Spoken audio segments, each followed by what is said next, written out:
anything. Yeah, definitely. Ready? Yes, sir. All right. Welcome back. Market Mondays, legendary episode promised to you because every episode is legendary. Yeah. Why change it up now? It only makes sense. Come on, now. Gotta keep going. Yes. But before we start programming, we have to give a special happy birthday shout out to the master investor himself, Ian Dunlap. This is his Thank you. birthday. Officially, like he had a birthday party. We'll talk about that. But this is actually his official birthday. So send him some love in the chat. Send him some love in DM. See him some love on his page. Send him some good energy. Send him some gifts. Always accept it. Oh, Yes. always, If I made you money, please send me a gift. Some of y'all, yo, make 100,000 a month. Break me off something, bro. Reparations, please. Yeah, For real. but not happy birthday, man. Man, I appreciate that. And I thank y'all for catching 14 connecting flights to be able to make it to the party. Yeah. Zeddy, you want to say hi? What's up? Oh, there goes the man of Break the dance. hour. Where'd you Dance learn, battle, man. where'd you learn how to break dance? Freestyling. Just, You felt that? yeah. That's the 80s. Yo, man, from 182 baby to another, I'm gonna just say this, man. I don't think I've seen you as happy as I did the other night, man. It was kind of Thank you.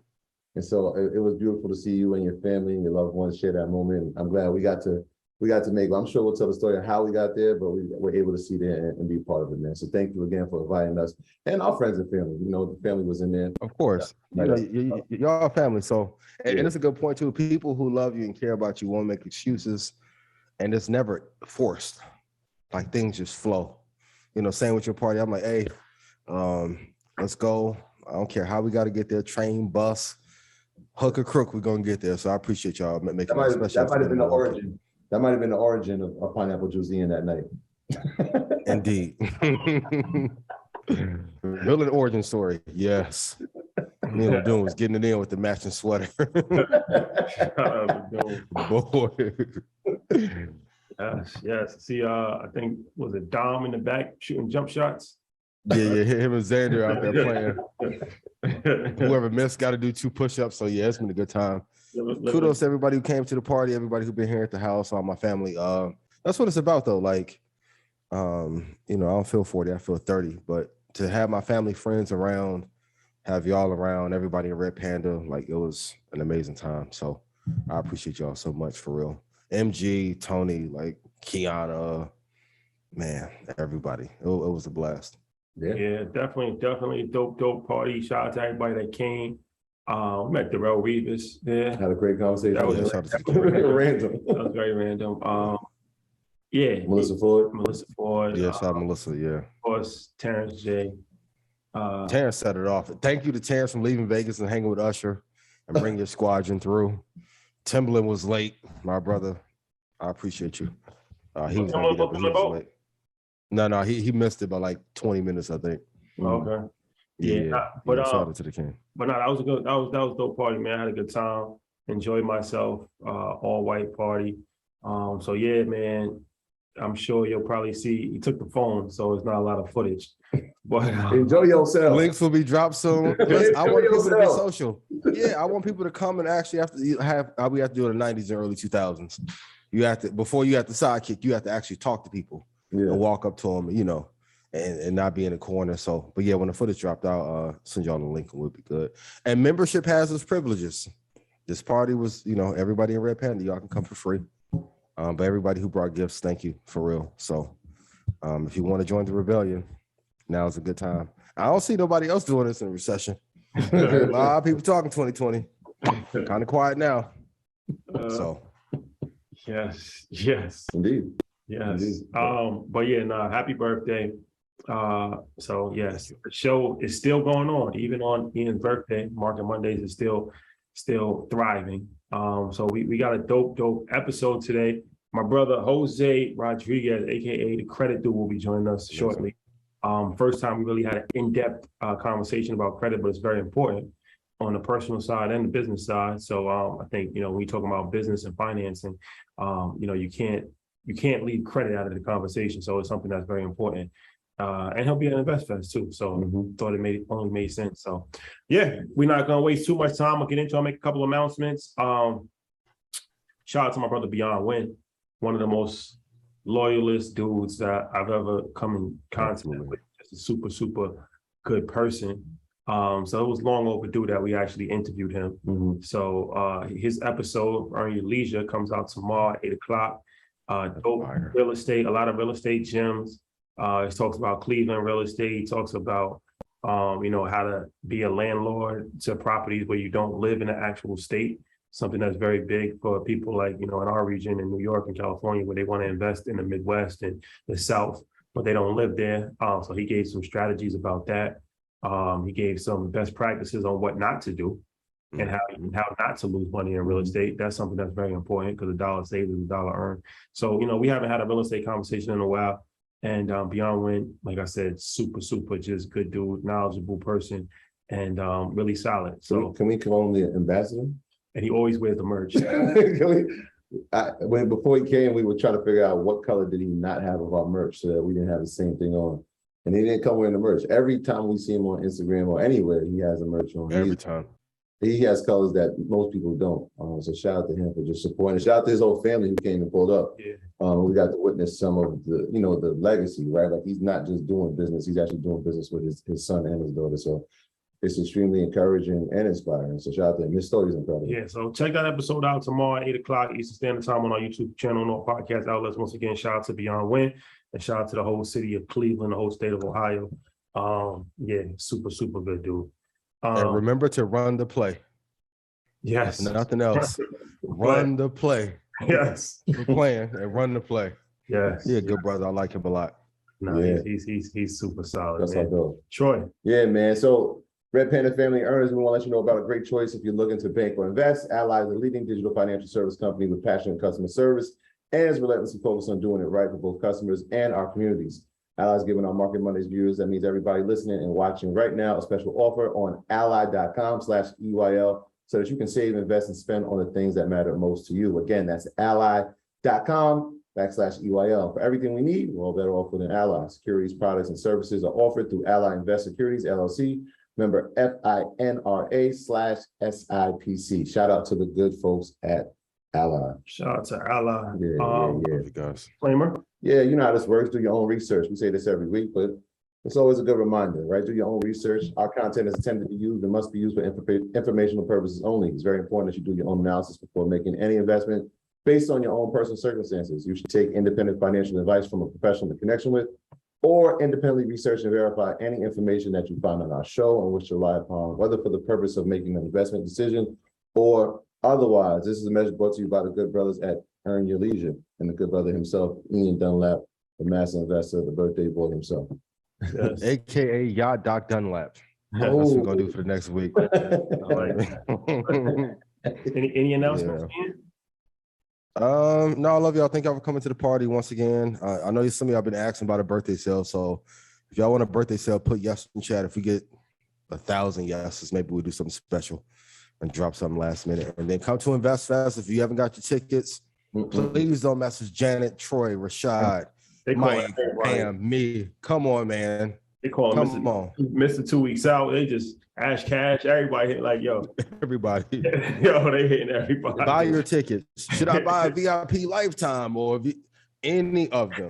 Be in the building. Be in the building. Speaking of Invest Fest, before we start, we are a few days away. Friday, Saturday, and Sunday, Atlanta will never be the same. We got 19 Keys, we got Ian Dunlap, we got Charlamagne the God, we got Wall Street Trap, we got Trish Johnson, we got Aristotle Investments, we got Steve Harvey, we got Josh Brown, we got Tyler Perry, we got Rick Ross, we got EYL, we got TIP, we got DJ Envy, we got Dan Dash, we got Don Peebles, we got Dan Cathy, we got Ash Cash, we got David Shands, we got Milano, we got Angela Yee, we got Kiana Watson, we got Matthew Garland, we got Aisha Sheldon, we got Caesar. The list goes on. So it's a hell of a lineup, man. I'm proud of y'all for pulling that off. I appreciate that, brother. Thank you. So here's the deal. We was expecting 10,000 people. It looks like 12,000 people will be in attendance. So this is reaching max capacity. This is the last day. Sold out. 24 hours. You have 24 hours to get your tickets. That's it. And then it's over. And Yeah, then it's over. then you can't buy a ticket. Yes. And no, you can't necessarily get one. So we're gonna make this very clear. After that, you cannot buy a ticket. No, it's over. And don't talk to my friends over at any other. You got to get it from us. No, Ashley can't get you on my list. I have no real sisters in life. You don't got Try to none pull of it Market Mondays. Oh, I'm Ian Blood's sister. What's my mama name? Playing, man. Ashley, I'm gonna send you my list tonight. It's gonna be like 5 people and that's it. No, tell them no. Ashley don't play. It's over. It's over. So yeah, 24 hours. If you're interested, investfest.com, get your tickets. And a lot of people was asking, like, damn, I'm out the country, or I'm on vacation, I can't make it.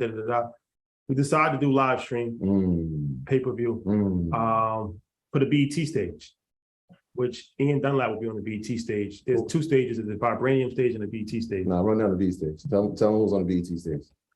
Tell them who's on there. Shout out to first of all. But the BET stage, that's where Steve Harvey will be. That's where 19 Keys, Charlemagne, Wall Street Trapper, Chris Johnson, Aristotle, Terry, Marcus Barney, Josh Brown, Jose the Credit Dude, us, Rick Ross, Ian, T.I., Envy, Dane, Don Peebles, Cash Cash, Don Cathy, David Shands, Angela Yee, Milano, Matthew Garland, me. BET stage. Black Entertainment Television. Sound like we need to turn this into a series. This guy named Tyler Perry, you may have heard of. Tyler Yeah, Perry. just, you know. I mean, you might have heard of him. He put out a show or 2 once, you know. Shout out to the King, Tyler Perry. Shout out to BT. You never know. You never know. BT, Black Entertainment Television. Tyler Perry had a big deal with them. Over 700 million. Yeah. $700 million. Yeah. BT. Wait, what? Yeah, he got exclusive. He got the exclusive content for like his shows on BT. Yeah, BT Plus. I didn't know it was for 7. I knew he got the exclusive and he earned that. Yeah, big bag. Maybe we can ask him that on InvestFest. Please do. I'll be front row and center taking notes. Who are you most excited to see? Take yourself out of it. Who are you? No, hands down, Tyler. Like for real, Tyler to me is maybe pause that. I'm on there. Thank you, my love. It's okay. It's the joys of doing live TV with wonderful child. Say hi. Hands down. Tyler Perry. Zed is different, yo. But yeah, Tyler Perry for sure, because to me, he's Spielberg and Bruckheimer in one, because no one has built the kind of studio that he has, but he literally has his own supply chain. Yeah. Like I haven't seen, like, he's Warner Brothers, but living. Disney, but living. And I know people like, well, he just does Medea. I'm like, no, he does more outside of that. But if you have a core franchise that works, that's what keeps the lights on. Mm-hmm. So to be able to have built that and, you know, had a mega pad of that's not even in the state. That's like, got his own county, Tyler Perry County. I'm excited because he doesn't talk much either. I'm excited to pick up lessons on how he integrated media and owned everything. He is a manifestation of what Dane was talking about 25 years ago. So yeah, I'm excited to see him. Yeah. I'm excited to ask him questions. I'm prepared. I'm gonna spend one day just brainstorming on questions, because you got to make sure that you don't waste any time, because there's so much questions that I think need to be asked, and I don't think people fully understand the ecosystem that he's created and how many verticals he has. It's very, very impressive. So hopefully, when we have that conversation with him, it'll be one of those conversations that really, is very enlightful and insightful. I started, man. Before to even get the call to speak with his team, I had to prepare to tell them, like, these are the topics. And so I'm watching every interview I can. I'm watching his Instagram just to see what the point is. So I'm excited we spoke to him the other night, but I'm excited for Ash. Just being who he is, the personality that he has, and knowing when he looked at me, he's like, look, that's a hell of a layup y'all gave me, bro. Like, what hip hop means to me, bro. And so to have him and Dame, another Harlem legend, and Tip. And his energy and Dame's energy, that's going to be. Yeah, I got to make sure I'm sitting front and center for that. But I mean, all the panels. I'm also excited to see Wall Street Trapper and Josh Brown. They've never done anything together. And to have Frank host that panel. So it's really CNBC. And, I think it was dope for us to actually give Trap that opportunity to it's like he's on CNBC, right? Because the host is on CNBC and Josh Brown's on CNBC. So, to see where Wall Street Trapper came from, I remember when, he was nowhere near where he is now. And to see him on that stage in front of 10,000 people speaking to people that, at the highest level of finance, his backstory, I think that's a good storyline. And I'm interested to see it because I know that he's going to have a very, high level conversation because he always rises to that occasion. And Josh is Josh. Josh amazing. Super amazing with his information. So that's going to be a nice sparring session right there. Everything earned. I feel like Trap has ascended to that position where he should be sitting at that seat with them. So as well as Trap information has always been there. Maybe CNBC is just now catching up to him. Exactly. Because when I first heard his interview, preparing to do episode 70, I was like, boy, I don't know what to do.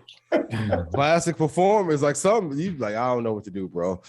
I'm usually using the kid thing. He killed that with the I said, oh my God, Lord, give me something great.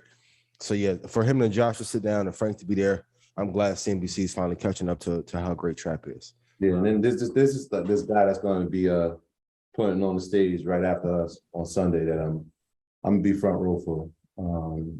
That's you, my brother. He's overrated. I don't even know why y'all booked him. No, man. I saw the run a show. Obviously, we've been going back and forth about it. Yeah. For the people to see. I want them to see it. I know how excited you are and what you got prepared. Yeah. I can't wait for the people to see it. So that would be my last one. The rebellion has begun, and y'all gonna get the chance to see it on Sunday. And this will be the Jay-Z Summer Jam moment. But let's get into it. Okay, so the recession. Yeah. The report has come out. Last Thursday it came out that we had 2 negative, which wasn't a surprise to anybody, 2 negative quarters of GDP. But the spin on it is that we're not in a recession. Jerome Powell said that, it's extenuating circumstances. I believe she's the White House secretary, I think. Yelling the well, one of the sister, I don't know what her role is. The White House correspondent, But she so they're saying that, yes, it's 2 negative quarters, but this isn't a typical recession. So, are we in a recession or are we not in a recession? They sound like when I used to get caught cheating, and I'm like, baby, I wasn't cheating technically. We was on like a little 20-second time out. Black men don't cheat. This was when I was a boy. So when I was a black boy, I was cheating. And I was like, hey, baby, I wasn't cheating. Like, listen, I remember when Bush was in office and those 2 negative quarters came in, Obama's entire campaign and Rahm Emanuel crafted that around, hey, this is the new candidate who's going to be president because this prior one failed you. I hate to tell it to you, but if we have 2 negative quarters in a row, we are in a recession. I was telling you guys last October, a storm is coming. Now it is here. If you remember me saying that, please put the word storm in chat. But we are in a recession. And the truth is, we had quantitative easing for 14 years. I was talking to Dom earlier. We really just are in a actual market now. You have to here's a noble idea. You should have a company that produces profit for a number of quarters for the stock price for it to be high. What we had prior was remember when all the rich kids would get BMWs from their parents and Benzes and they were 15, 16 years old. That's what the entire equity market was the last 10 years. It was easy for everyone when Sequoia and Kleiner was cutting checks. Now we get to really see who is good, who is terrible, and now we get to usher in a new era. So yes, we are technically in a recession, no matter how they want to spin it. I know for a president to have the recession on his jacket, that's like being in the hood and having snitch attached to your name. You don't want it because it's a guaranteed loss for Biden if they announce that we're in a recession. And I hate to say it, Big T did a little bit better. I hate to say it. Donald wouldn't have had this economic calamity on his record at this time. And he did a bunch of things wrong. But the TikTok thing, he was right about. The influence from China, he was right about. I don't want to make any Democratic enemies, but Biden has been asleep at the wheel, and we need to make a change. But yes, we are officially in a recession, as we told you we would be last year. Yeah, and so they kind of spun it right with the definition, but they're kind of holding on to two key factors. And so this is straight from the Wall Street Journal. So as of June, The jobs report was what they were hanging on to. So 90% of the jobs that were lost during the pandemic have been recovered. Unemployment has remained at a historic low in 2022. And the U.S. economy has added 2.2 million jobs since January, nearly the fastest growth on record. The other part is consumer spending, which is kind of jaded if you think about it. So the large part of the economy is obviously the spending. And that's been good, right? Because consumer spending has been up. Household spending grew about 1.1% in June, up from 0.3% in May. That's straight from the Commerce Department. But if you think, obviously, inflation, prices of items are going to go up. Are higher. So if your prices are higher for items, of course, we're going to spend more.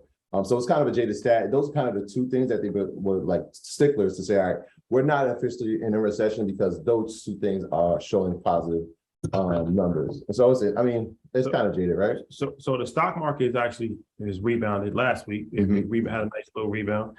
And I heard some analysts on CNBC say that the bear market is over and he expects stocks to rise towards the end of the year. Like it's going to be on an incline. 4,600 is what I call it by end of the year. And everyone's like, no, Ian's wrong. Listen, I try to only speak when I'm right. And then and I want to say this too, definitively going into this new year, new chapter of my life. Even if you don't like how I define or explain the market, you would make 15 times more just listen to the advice that I give. So even if you don't like the way that I package it, love the end result for you. And if I made you money, please put yes in chat. Yes, inflation has went up dramatically. Therefore, consumer spending is going to be higher. The thing that they don't talk about in the jobs market is what about the people who stopped applying? You want to know a true sign of a recession? The number of new entrepreneurs year over year. Because if there was a strong job market, let's be honest, a lot of us had to make our brands work because we were unhireable or companies wouldn't see our vision. If we went into any media company 5 years ago and said, hey, we're going to get two amazing Black gentlemen that are well-groomed and we're going to get one that curses a little bit too much and rants, no one's going to be like, oh my God, that's a genius idea. What I saw on other platforms is no one would give you a clear answer to say, this company is terrible, this one is great. Apple did pretty well, $82 billion in earnings. That's why I keep saying, keep putting your money into Apple. But a lot of us had to invent ways for us to be able to take care of our family and help our communities because we were not given opportunities. If you look at the year-over-year growth, especially by decade, entrepreneurship is at its highest it has ever been since the 1920s. That is scary. Housing development, new housing construction is down 15%. Crashes are happening all around. I feel like they crashed the crypto market and took all the liquidity out to offset the losses they were going to have in real estate and the stock market elsewhere. Please be careful. We are in a recession and it may not last, or it may not be as short as we hope it would be. It may last and drag out for 2 or 3 years. Yeah. So, all right. But if the recession is going to drag out for 2 or 3 years, why are you bullish? It sounds like you're bullish on the stock market, at least for the rest of the year. So why do you think the stock market will go up or could potentially go up if we're going to be in a prolonged recession? Yeah, we said in 2020, the stock market and the economy, especially if you're Black, they're two totally different animals.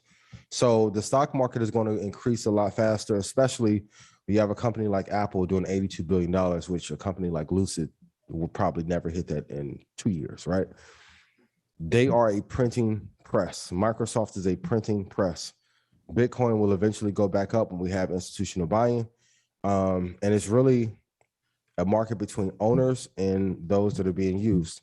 So if you are not an owner of these companies, you're on the outside looking in, being used. And I'm bullish on these companies because these are the few companies that are producing a lot of money in the market. And let's be honest, capital allocators have to put money to use regardless. So every quarter when money comes in, you have to deploy it. You can't just sit a client's money on the side for 5 years and not do anything with it.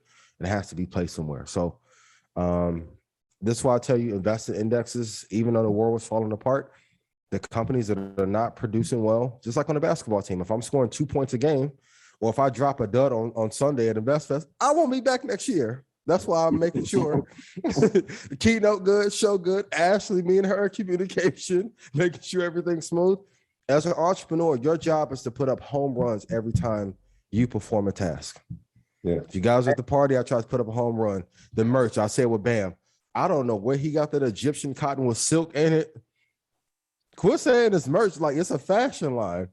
The girl put the shirt on, she's like, what is this? It's nice. I'm like, I don't know what Bam got the cotton from.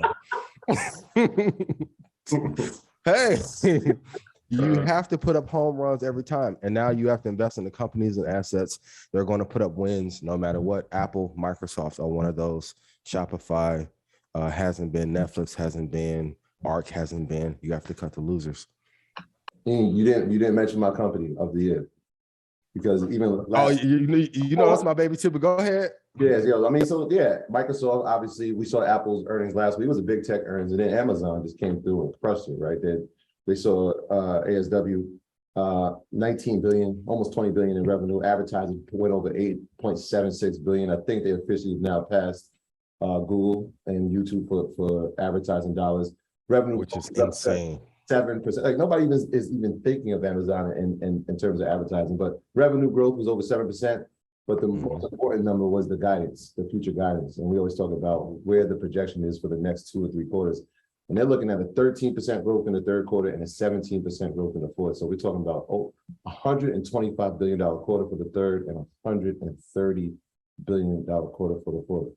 Remember when, what was it, maybe 12 months ago when Apple was the first company to have $1 billion quarter? Mm-hmm. Now their projections are saying they're about to have 3 within the same year. This is, I mean, Amazon's at a different place. And we spoke about them in detail last week about the acquisitions. But this is a monster, yo. This is one of the monsters that you have to be a part of. I mean, Apple, obviously, Microsoft. I'm putting Amazon right now. Yeah, and I have Amazon going to 210.56. It's been one of the primary picks in Stock Club forever. So when you said, I'm like, yes, and we're not biased. But if you have to pick from Kmart or even Walmart.com, you may not get your package when they say. And it's another keynote in business that you guys are great on. Whatever you say that you're going to do and deliver, it gets done. We be like, yo, it's the biggest. And then it's like, am I the big shit? I'm like, yo, how y'all? Like, if you look at this lineup, and I've been out, Money Show has not had a lineup like this. No disrespect to them. I love them. But to put on these cast of people and not pay $9 million to get them, it's almost impossible. So as entrepreneurs, please write down, you have to over deliver. Even last night, I was tired, came back, dropped off Xander. Xander was up to 4 o'clock after he won his dance battle. I told people I was going to go to the booby trap. Didn't want to go, but because I told people I was going to go, we left here at 4 o'clock, left. The sun came out, felt like a vampire, right? Had a little blast, but keep your word. How many business people do you guys know who started out before you, but they ruined their brand because they didn't keep what they said they was going to do? A lot of people fell by the wayside. Won't put out content every week. It's hard. Most people would have just celebrated, say, hey, man, I ain't going to do the show this week. No. Show must go on. Show must go on. So kudos to Amazon, Microsoft. Bitcoin would be good. Ethereum Classic had a nice run. Yeah, so shout out to the companies that are producing at a higher level. Shout out to impeccable with your word. That's the number one agreement. Have to. And 4 agreements. Let me ask you this. What does Shopify layoffs mean for the rest of the market? Unfortunately, and I like the CEO. It was one of my favorite picks in 2020, but Shopify and all the e-commerce brands that have not over-delivered and have not adjusted to being like a top 5 company or having top 5 infrastructure, it means that the companies that are not as talented or don't have as many resources, they are going to float to the bottom of the pool. They're going to be like a 2nd-round draft pick. So Amazon, Microsoft, the classics, Google, 1st-round draft picks easily. So LeBron, Jordan, Kobe, Steph, right? Everyone else now is 2nd tier. Because in 2020, when money's flowing around, it felt like everything was equal. Etsy, even Pinterest, even though I like it a lot, if it's not a clear hell yes, every stock has to go to 2nd tier. Arc, 2nd tier. But one of her funds is becoming unwound. If you are having to ask the question, hey, is this stock good? Now we're playing bully ball. We're going back to Jordan rules, 1989, hard fouls. There's a clear separation between the top 5 assets, top 5 companies, top 5 media companies, and everyone else. Now is not a time to gamble and hope maybe in 5 years this will turn into something big. If you're trading it or swing trading it, great, but don't turn these short-term investments into a long-term holding, hoping that it's going to go up. So Shopify, I think, is just like a canary in a coal mine, telling us but that a lot of companies like them and under are not going to do that well, and they're going to get pushed to the wayside over these next 2 years. And going back to your point, Troy, it's still Shopify versus Amazon. People can say whatever they want to. It's a lot of companies I like, but if Jay comes out and it's another little young smoothie king comes out, yeah, I'm going with Jay. I don't care how hot he is in Memphis. Shout out to everybody in town or Atlanta. The certain classic ones are going to win over and over again. So brand you can trust. One more question before we bring our guests on. How long would be in a flat environment for the market? Probably 24 months, man. I'm gonna be honest. Like now, the great part is for entrepreneurs that are serious, and there's Dom and I was talking about this earlier, my dad and I this weekend, and I'll ask you guys, I feel like in this era, there's greater opportunity for Black entrepreneurs than ever, but people don't want to do the work. They see the success but I'm like, it took me 15 years to be overnight success. I know I feel like to a lot of people, I came out of nowhere. I was posting about this in 2008, and I was been an entrepreneur since 2003 before Get Rich or Die Trying came out. That was a monumental moment when the album came out because that was my soundtrack going to the gym like, shit, 50 talking all this money, let's get to it, right? I really believe these next 24 months will be rough, and those who have been disciplined will be incredibly rewarded. Those who have not will be extremely punished. For my traders, don't give up on your journey. I know the ride is tough. I know options isn't as easy. Crypto isn't as easy. But if you look right now, and I said it before, there isn't any hedge fund right now that can guarantee you 2% per month or per quarter for 10 years. Your number one focus as a trader should be able to get returns in any environment. If so, you have the chance to be a multi-billionaire. But same thing, back to consistency, back to sticking to a plan, back to not deviating. And these valleys are when the real cream are going to rise to the top, and those that do are going to make a lot of money, and then your leisure will be earned. If I've made you get money, please put yes in chat. Because like, honestly, you guys could be off. Like, okay, tell me about your weekend. Y'all went to Milwaukee. Yeah. Run me through everything since then. Yeah, I mean, well, first it started, shout out to American Family Life Insurance for hosting us in Milwaukee. So yeah, we started with Friday. We went to Milwaukee, Wisconsin, and Saturday we had an event in Milwaukee where we spoke to youth and we spoke to adults, and we took pictures. We met the mayor, we met the CEO of American Family Life Insurance. Actually, even before that, Friday we went to Milwaukee. We went to a marketplace for Black businesses and met about 20 entrepreneurs. Had conversations. Felt like real politicians, like, moving around, getting stories, getting the history of Milwaukee, their issues, got the lay of the land. And then Saturday we had the event, met the mayor, gave a speech, gave another speech, took a bunch of pictures, gave an interview.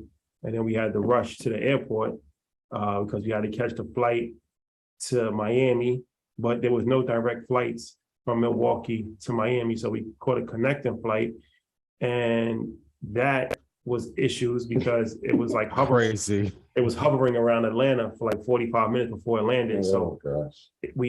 By the time we actually got to our gate, the flight had actually closed. The doors closed. So they're like, yo, it's nothing we can do, bro. Like, they closed the doors. So then, we had to go back and forth with them. They brought a manager over, they opened the doors. So we actually got on the plane.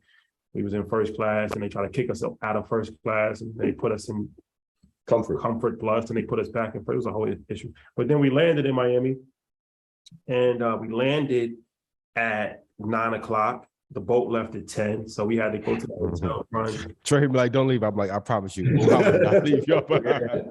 Took a quick shower, and got on the boat, was on the boat, got off the boat, went to booby trap. Troy didn't go. I did not go to booby trap. Me and AB did. I just missed y'all by a couple hours. Yeah. But then we had to leave there, pack our stuff. We left to go to the airport at 5:30, caught the 7:00 flight, landed in New York.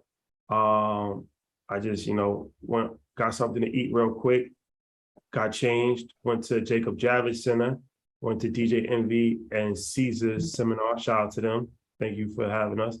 Spoke with them, had, interviewed MG the mortgage guy, fireside chat, and came back, did some content, went to Troy's house. All in a day's while planning the biggest. Oh yeah, that thing. This is one weekend. Just a side note, the marketplace that we went to was called Sherman Phoenix. I want to give a big shout out to Joanne. She's actually from our town. But it's a marketplace, and think of it as a co-working space mixed with businesses of all likes. And so you can get hot wings, you can get a haircut, or you can get your nails done, your lashes done, get some popcorn, get your taxes filed, all in the same place. And so it's one of the most encouraging things I've ever seen. It becomes like an epicenter of business, especially for young entrepreneurs.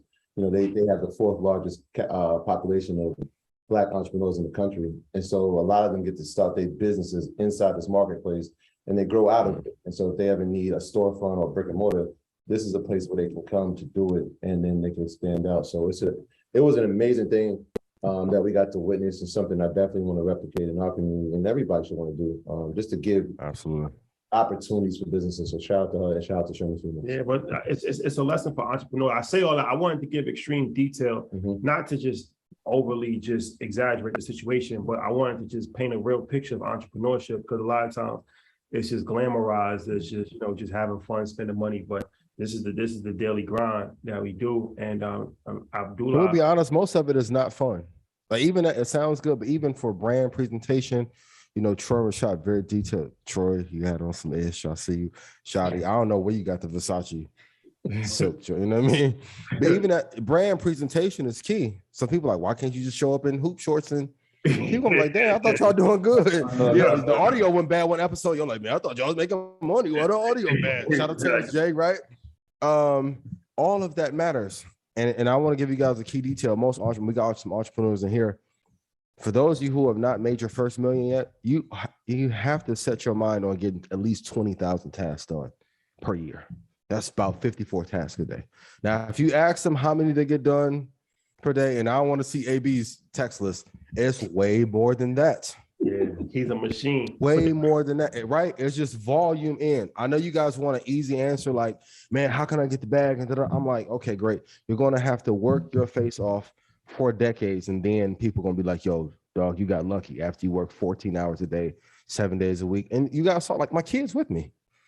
He wasn't having the greatest time every time. Then the dance battle came. He gave my brother some smoke. I'm sorry. My baby had to watch you on the dance floor. But even being a dad, like, you have to do all of that and manage being a good person and growing. It's not easy. But I tell you, when you put those hours in and you have impact, and to see my family and friends, and like, yo, I'm proud of you. It makes all the sacrifice worth it. So to all my entrepreneurs who've been putting in work, if your time has not come, it will come, but set your mind on 20,000 tasks per year to get to that $1 million range plus.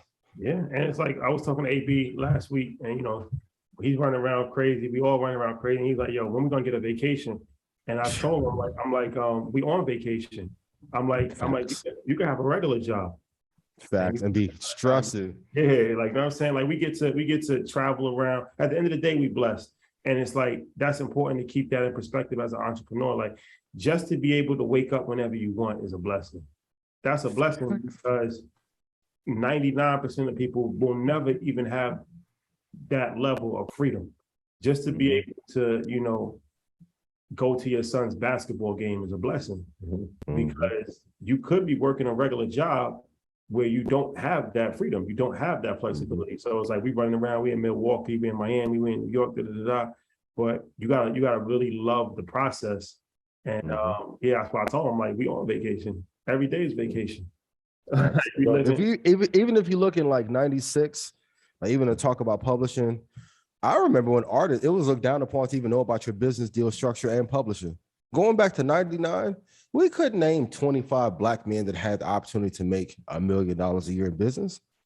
It's almost unheard of. So that's why I tell everyone, please take full advantage of the time that we're in. And our grandparents, like, it's crazy that we get to, like, push buttons on this phone and have impact at scale. You guys have to take full advantage of that, because our elders look at us like, y'all have it too easy. Like, what they had to do to actually build a business and be out in the community and have thinner margins, this is what it takes. So I'm not ranting, but I want to give you guys perspective on what it takes to actually be able to. It's real. And our parents, you know, they look at us sometimes. They're like, yo, y'all need to slow down. I'm like, there's no way. There's no, I look at y'all all the time, like there's nobody that's going to outwork us. It's just not, I haven't seen it. Just because, you know, we haven't, the work ethic that we have is just at a different level because we know what was at stake.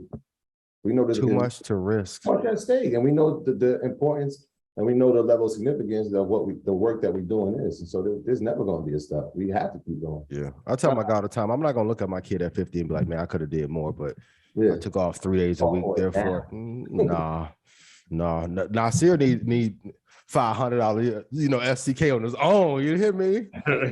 hey, Christian gave my boy some kicks like here. I said, "What? I'm not cheap. You sure?" This what life should be. And if y'all was on that yacht, that's what life should be for us. Yeah, that should be. That's a fact. Abundance is your birthright, as Ash Cash would say. There you go. But let's bring my brother Jose Rodriguez. Yeah, let's get Jose in. Jose, sorry to make you wait. Always a pleasure every time we get to chop it up with the good brother. Yeah, we've elevated him. I used to say he's top 5. But over the past 6 months, he's elevated to top 3. Top 3 human beings on this earth, man. Absolutely. And always gives a ton of value. That's a fact. That's a fact. Jose, you there? Hey, what's up, guys? Can you guys see me? I can hear you, but we cannot see you. I can hear you, but I can't see you. All right, let's see. Yeah. Later on, before we got to talk about this deep fake. You heard, you know about that? The deep fake. That's crazy. We got to talk about that later on. That's the conspiracy theory out. But I want to get your take on that. I just watched 6. In the meantime, Mason Betha, I bought your first album, Harlem World, twice. I owe you an apology. I'm sorry. Charlotte Gilligan, Wallow, Betha, you put some pressure on me. I was one of the ones ranting about you only giving 5,000. I'm going to say, brother, I'm sorry. I didn't know you gave him more. I stand corrected. I was potting too much and went too far. So please accept my apology. We ain't have all the details. Betha, told at you. all. Told you. We ain't have all the details. A legend in the game. A legend in the game. But while we wait for Jose to get his camera right, there you go. He's there? There we go. What's going on, brother? Hey, guys, what's going on? Can you hear me? Yeah, how you doing, brother? Good. Appreciate you guys, man. Sorry about that. It's all good, man. Welcome to Market Mondays. Yes, sir. Thank you for having me, man. Appreciate it. This now makes it a trifecta. He's done Market Mondays, he's done UI University, and he has his own episode. Yeah, and he actually watches Market Mondays because he's in the chat. He's actually somebody that's actually, a loyal supporter. And he was at Market Mondays Live in New York and gave everybody in the crowd free credit repair. I forget that. And he's a professor. What are we talking? Yeah. Jose. And he'll be at InvestFest. Jose. Another person that I'm looking forward to seeing speak. But Jose, if you don't know who he is a great friend of ours, has been a great resource to the platform when it comes to, education, specifically around credit. And it's something that's very important because most of us, even now to this day, don't fully understand credit. Even I don't fully understand everything, especially like when it comes to business credit and stuff like that. There's a lot of moving parts to it. But he's an expert in credit, personal credit and business credit. Mm-hmm. And, he has a lot of clients. We just was at his softball event the other day. That was super dope, community building for his clients. He's helped, thousands of people, and he has some big visions. What he was telling me, what his next plan is to even, go even bigger and really scale. So as you should. That's always dope to hear that. So first and foremost, thank you, man. Appreciate it. No problem, man. And yeah, guys, last December, I think it was when we did the workshop, it was something that I felt like I needed to do, and I think, and I know that a lot of the people that took advantage of that are now seeing the rewards and the benefits of us, because we didn't just give them free credit repair. We gave them free coaching. We gave them free business credit building, free access to me, the network that we're building. So, there was actually somebody that came to the kickball game and was like, yeah, man, I'm here because, you gave me free assistance at the workshop, and I'm here because of you. And he's like, I've been able to get this. And, it's just a good thing, man. I've always been a person that I've always want to put as much good as I can and not worry about the money. Granted, yes, I got to keep the lights on. But you know, if there's 1 or 2 or even 100 people that I can help out and be in a better position, you know, I think that's what one of my purposes here on earth is. And that's why, you know, I did that. And, you know, we're doing it again. You know, there's a lot of stuff that we're working on. And I mean, I'm just excited. Like you said, I've done an EYL episode. I've been on Inside the Vault with Ash Cash. I did EYL University. And now just to be here on Market Mondays with you guys is definitely an honor and a privilege. And I'm just excited to be here. Yes. All right, let's get into this. So let's talk about this credit situation. First, medical. What's the deal? You was explaining this to me with the medical reports, and they come off your credit, but they don't come off your credit. So like, it's kind of, you know, explain that. Can you break it down a little bit? Yep. So this year, the Consumer Financial Protection Bureau, who pretty much governs the credit bureaus, right? You know, back in the day, it used to be the Federal Trade Commission, the FTC.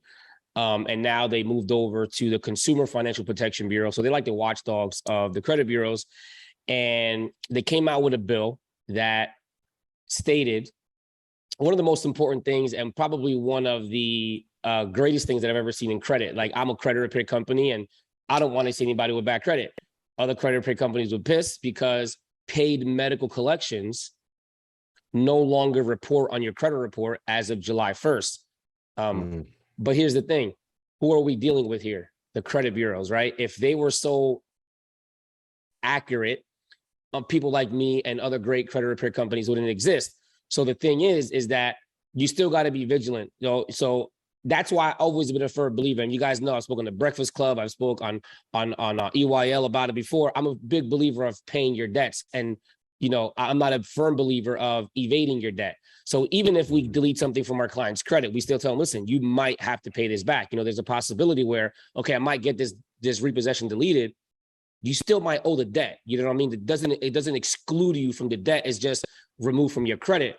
But now the great thing is that medical debt, if you pay it, doesn't matter if you pay the medical provider or the actual collection agency, you don't even need to get a letter stating it will be deleted. The credit bureaus mandate that those collection agencies remove it from your credit report, which is pretty huge because the thing is, let's say if we've had clients where all they had negative was maybe 3, 4, 5 paid medical collections, some co-pays, they sprained their ankle, their kid got sick, and they paid it, but it's keeping them from, they're at like a 620, 650.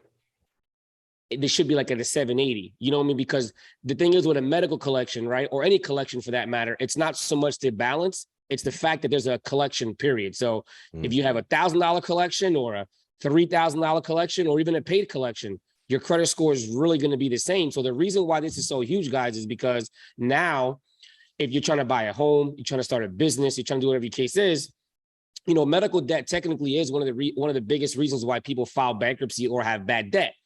And now the thing is, you can work out a payment plan with the doctor, with the collection agency, whatever the case is, and know that when you're done satisfying that debt that is yours, like, this is the thing, you really can't fake going to the hospital, right? Like, if you got hurt, if it's a copay, like, you really can't fake that. I mean, there's really no, like, you can't say, oh, that wasn't me, which is one of the biggest things that people do in credit repair. Oh, that's not mine. But if you went to the doctor, if you got the service, if you got hurt, it's you. You know what I mean? Like, so how can you say that's not mine? Like, they got footage, video cameras of you and the doctor, and you sprained ankles, and you put pictures on Instagram saying, yeah, I went to the doctor's, I got hit by a car, but then now you're disputing this debt, saying it's not mine. Yeah. And we see it happen a lot, and it sucks. So the great thing is, as of July 1st of 2022, if you pay medical debt, it's going to come off your credit. Now, it might take some time, like, but we posted July 1st, and people automatically saw an increase in their credit score because they had paid medical collections, and people already started seeing results, which I think is pretty dope. You know what I mean? So we got a lot of entrepreneurs that listen, and obviously people have their personal credit, and a lot of these entrepreneurs apply for business credit. Can you talk to them about the importance and the impact that your personal credit can have on your business, and how long it takes to establish a healthy business credit line? Yeah, and the great thing is the impact that it could have, man, is like, you know, that's the main reason why Got Credit entered back into the world of business credit. You know, we did it back in the day. We didn't know that there was a need for it, but just like Ian said before, you know, a lot of entrepreneurs were born. You know, a lot of people started businesses over these last couple of years, and there's going to be more. Now, here's the thing. If you have great credit, I wish I would have known this when I opened my business back in 2010. Instead of using your personal credit to start your business or to grow your business, you could do it with you're going to get an inquiry anyway. And here's the thing. Everybody always says, oh, I don't want to do business. I don't want to do a PG, which is a personal guarantee. Oh, I don't want to do a personal credit check for that credit card. Well, weren't you going to do the credit check for your personal anyway? Like, weren't you going to apply for that car on your personal credit anyway? So here's the thing. If you're a new business or you have no business credit, but you have great business credit, you could use that to leverage business credit. You were already going to apply for a credit card. Use your personal credit to leverage your business credit. Right. Yeah. And that's the importance, is like you can use it. So here's the thing. If you were going to get an American Express credit card and you've never had one before, but you were going to get one on your personal credit and you know you're going to open a business, don't get an American Express on your personal credit. Just open your LLC and get that American Express on the business side. You were already going to do an inquiry anyway, but now the great thing is that doesn't show. You want to maintain and keep that 750. And the thing is, I wore the New Balances to the kickball game. You know what I mean? And I do appreciate you guys being there. It meant so much to have you guys there.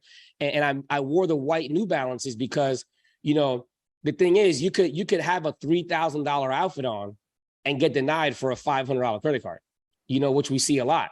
And the thing is, it's like, you want to have a $3,000 outfit. That's great. But just make sure that you know that you can either put it on a credit card or get approved for a credit card with the same amount.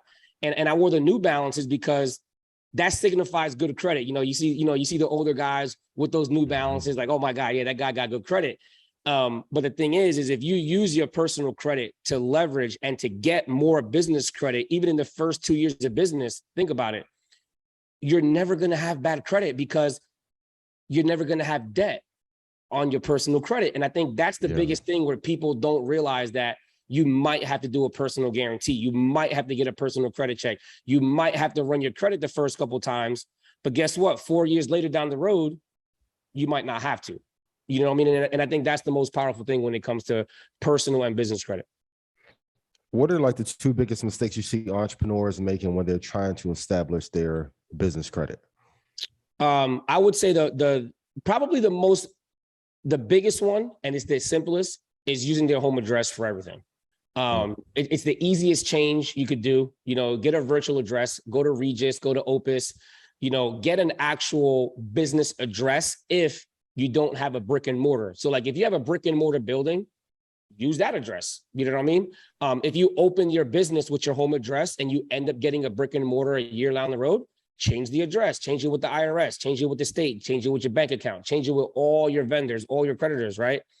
Now, if you don't have a home address when you started your business and you're starting it fresh, get the virtual address first. And the reason why I say this is the most common thing is because, with credit being such a risk factor, if you're a pizzeria and you're using your home address for everything, like it looks a little suspicious. Like, wait a minute, are you making the pizzas in your living room or you're making them at the shop? If you're a landscaper, if you're a plumber, using your home address is the biggest thing. And I say the second biggest thing that I would say that people make mistakes on is using too much of their personal credit when they have good credit instead of actually using business credit cards. So, and I'll explain what that means is like, if you have a $15,000 Capital One credit card, right? Or a Chase credit card or American Express credit card, you can get that in the business name. And let's say as an entrepreneur, in the beginning, when you first start your business, you have expenses, you have health insurance, you have payroll, you have, costs, you have computers, whatever the case is. But if you put that all on a personal credit card, when you first start your business, you know what happens? Even if you have nothing negative, you just put $15,000, $20,000 on a credit card, your score goes down. Now, if you need to use your credit for something else down the road, you can't because your credit score just went down 80 to 100 points. So now you're putting yourself in a disadvantage by not leveraging or using business credit. If you put that $15,000, $20,000 on your business credit cards that doesn't show up on your personal, you could rack up $30,000, $40,000, $50,000. Your score is never going to go down. You know what I mean? So not using a virtual address or a business address is one, and then using their personal debt. Now, here's the thing. What if you can't get approved for business credit cards? All right, then no, you have to use your personal credit cards to start. And then just come to the business side, the business credit cards later. So don't be afraid. But if you have access to it, definitely use the business credit cards versus the personal. So another common misconception, and correct me if I'm wrong, is in order to get business credit, you don't necessarily have to make money as a business, right? You can get business credit without making a profit as a business, correct? Right. And there's a lot of, a lot of people tiptoe in the gray area of that, because what they'll do is their business has zero revenue, but they'll put that they make 180,000. Don't do that. You know what I mean? You could put my business. Don't do that, because there's been an uptick in unauthorized FBI agents. Yeah, don't do it. Media these days. So yeah, don't do any fraudulent behavior. No. But No. explain the correct way to do it. And the thing is, so like, let's say if, you have a business, right? You're starting a business and you're applying for your first business credit card, whether it's American Express, Chase, doesn't matter what it is, right? And it says business revenue. It also asks for your personal revenue. So if your personal revenue on W-2 on provable income is 80,000, put 80,000. Don't put 100,000 if you know you're not going to make an extra $20,000 that year to back it up. Now, on the business side, right? One, always consult with your accountant and your attorney whenever you have any questions when it comes to like income. The thing is, though, is like, let's say if you have projects lined up, you have guaranteed contracts, right? So you haven't made any money right now. You haven't made any money today. But if you know within the next 12 months, you have a guaranteed contract coming in of like 80,000, 100,000, whatever the case is, that could be a tactic that you can use. And like I said, get with your accountant, because now that's future receivables. You haven't actually received it yet. But if you don't have anything, put zero. And so what if you get approved for a $10,000 credit card? At least you got approved for a credit card. The reason why people put a higher limit is so that way they can get, the higher amount is so they can get a higher limit. Don't do it. You know what I mean? Because then it's like gray area. You're going to start to, put 80,000, put 90, and you didn't really make it. What happens when they say, hey, man, you know what? We want to see a copy of your P&L statement, your tax returns, which business accounts can do, business credit cards can do. What happens when you don't even have a P&L statement, which is a profit and loss statement for your business? Yeah. What happens when you don't even have a bank account or need revenue? You know what I mean? They can shut you down, flag you. So it's like, never tiptoe in the gray area. If you have to question it, don't do it. So if you starting a business and it's no revenue, put zero.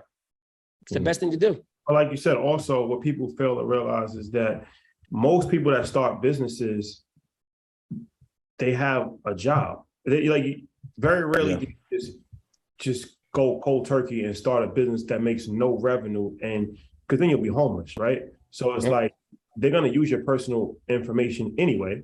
So you list your personal information as far as like how much you're actually making at your job, or how much you're making, salary or whatever. So if, like you said, if you're making $120,000 a year, if you have an 800, if you have an 800 credit score, your business might not be that profitable, but they still might open up business credit for you based off of your personal profile, right? If you have $100,000 saved, like these are things that, a $10,000 line of credit is not going to pretty much be detrimental.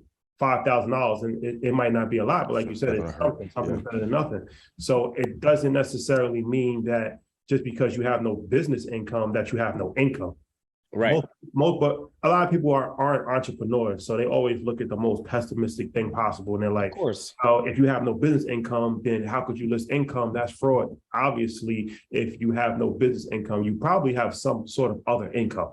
Right. Sometimes in life, we just have to use common sense, right? Like if you have not common anymore. So just think about it. But like I said, starting a business, that can be discouraging, and doesn't necessarily mean that you're not going to be able to get $1 million probably, but you might be able to get a couple thousand, and then you use that, and then that helps build your profile as well. Right. And the great thing is, once you start making money, and if you ever want a credit limit increase, for instance, like American Express, right? Even if you have a charge card with no limit, but you have a preset spending limit of, let's say, $50,000, $60,000, whenever you request a limit increase with American Express, a lot of the times they're going to request a bank statement, a profit and loss statement, financials, right? Things like that, tax return. So let's say if you do start off with $10,000, $20,000, just keep using it. And then every 6 months, just ask for a limit increase and be like, hey, listen, when I started off, I didn't have any revenue, but guess what? My business blew up. I made $300,000 in the last 6 months because of leveraging your card. Is there any way you guys can give me a limit increase? You can request the amount. When you request and increase your preset spending limit with American Express, you can put the amount. And if your financials justify that limit, they'll give it to you. You know what I mean? So that's the best thing is you don't got to lie in an application because it's better to start it off right and then work your way up. Because what if I give you right now, if American Express gives you a $300,000 credit card, you have no revenue, then you maxed it out, then what happens? How are you going to pay it back? That's the part I want to go to, Jose, because that's the other part, right? You might get that credit increase, right? You max it out, but then there becomes the negligence. And so now when the payments are due, you can't pay it, right? And so when you do that on the personal side, your credit score goes down, but in the business side, correct me if I'm wrong, but your DUNS number gets affected, right? Can you explain what that process? Yeah, so typically the majority of your credit cards will actually report to Experian Business. And then your other net 30s and vehicles will typically report to Dun & Bradstreet, right? So good and bad thing is, the bad thing is that typically American Express or like Visa, MasterCards won't report to Dun & Bradstreet. I'm not saying all of them, but typically a lot of them won't, which is good. And that's your DUNS number. And that's your paydex score, right? So, you know, you have Equifax, Experian, TransUnion in the personal side. On the business side, you have Equifax Business, Experian Business, and then you have Dun & Bradstreet. So that's why we like nav.com because it does track everything. And Experian Business is typically gonna have like your credit cards, right? They don't report to all three like how your regular American Express does on your personal side. You know, it does report to different bureaus. And they all have different factors, right? Your Experian Business only goes up to 100 points. And so does your paydex score. It only goes up to 100 points. And typically you'll have anywhere between 80 to 100 as long as you pay your bills on time. You know, so if you pay your bills on time, typically it's net 30. As long as you pay them between 1 and 30 days, you'll have typically an 80 paydex score, you know? Yeah. And the great thing is that a lot of the times the balances won't always affect your paydex or your Experian Business score, you know? So that's a great thing. The thing is though, if you have everything maxed out, then it's going to hurt you. But if you have like one or two accounts, it's not really going to hurt you as bad as, let's say if you have a Target credit card and that's the only credit card maxed out on your credit report, your score is going to go down. Even though your overall credit is okay, that one credit card's maxed out, it's going to hurt you. The great thing is on the business side, it doesn't affect you like the same way. What are 2 or 3 credit cards entrepreneurs should apply for that gives them a good probability of getting a line of credit without having a ton of revenue in their business yet? So when you say line of credit, do you mean like a credit card like American Express? Credit card? Okay. So even though this credit card reports to the personal side, the reason why I like it is because it reports to personal and business. And if you have blemish credit, they still approve you, which is the Capital One Spark card. The reason why I like the Capital One Spark is because it's for beginners that have new credit, meaning you can get approved for like a 580, 600 credit score, even with like charge-offs and collections.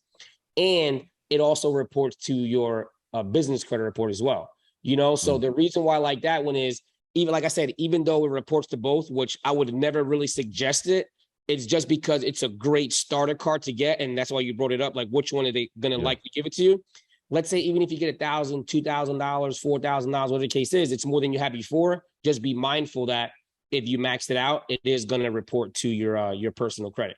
The second one I would say for starters is going to be your American Express, right? I love American Express typically because even if you have a charge off or a collection, American Express will still approve you for a business credit card. You know, I have 0 personal cards. You know, I filed bankruptcy in 2014. I owed money. I included them in my bankruptcy.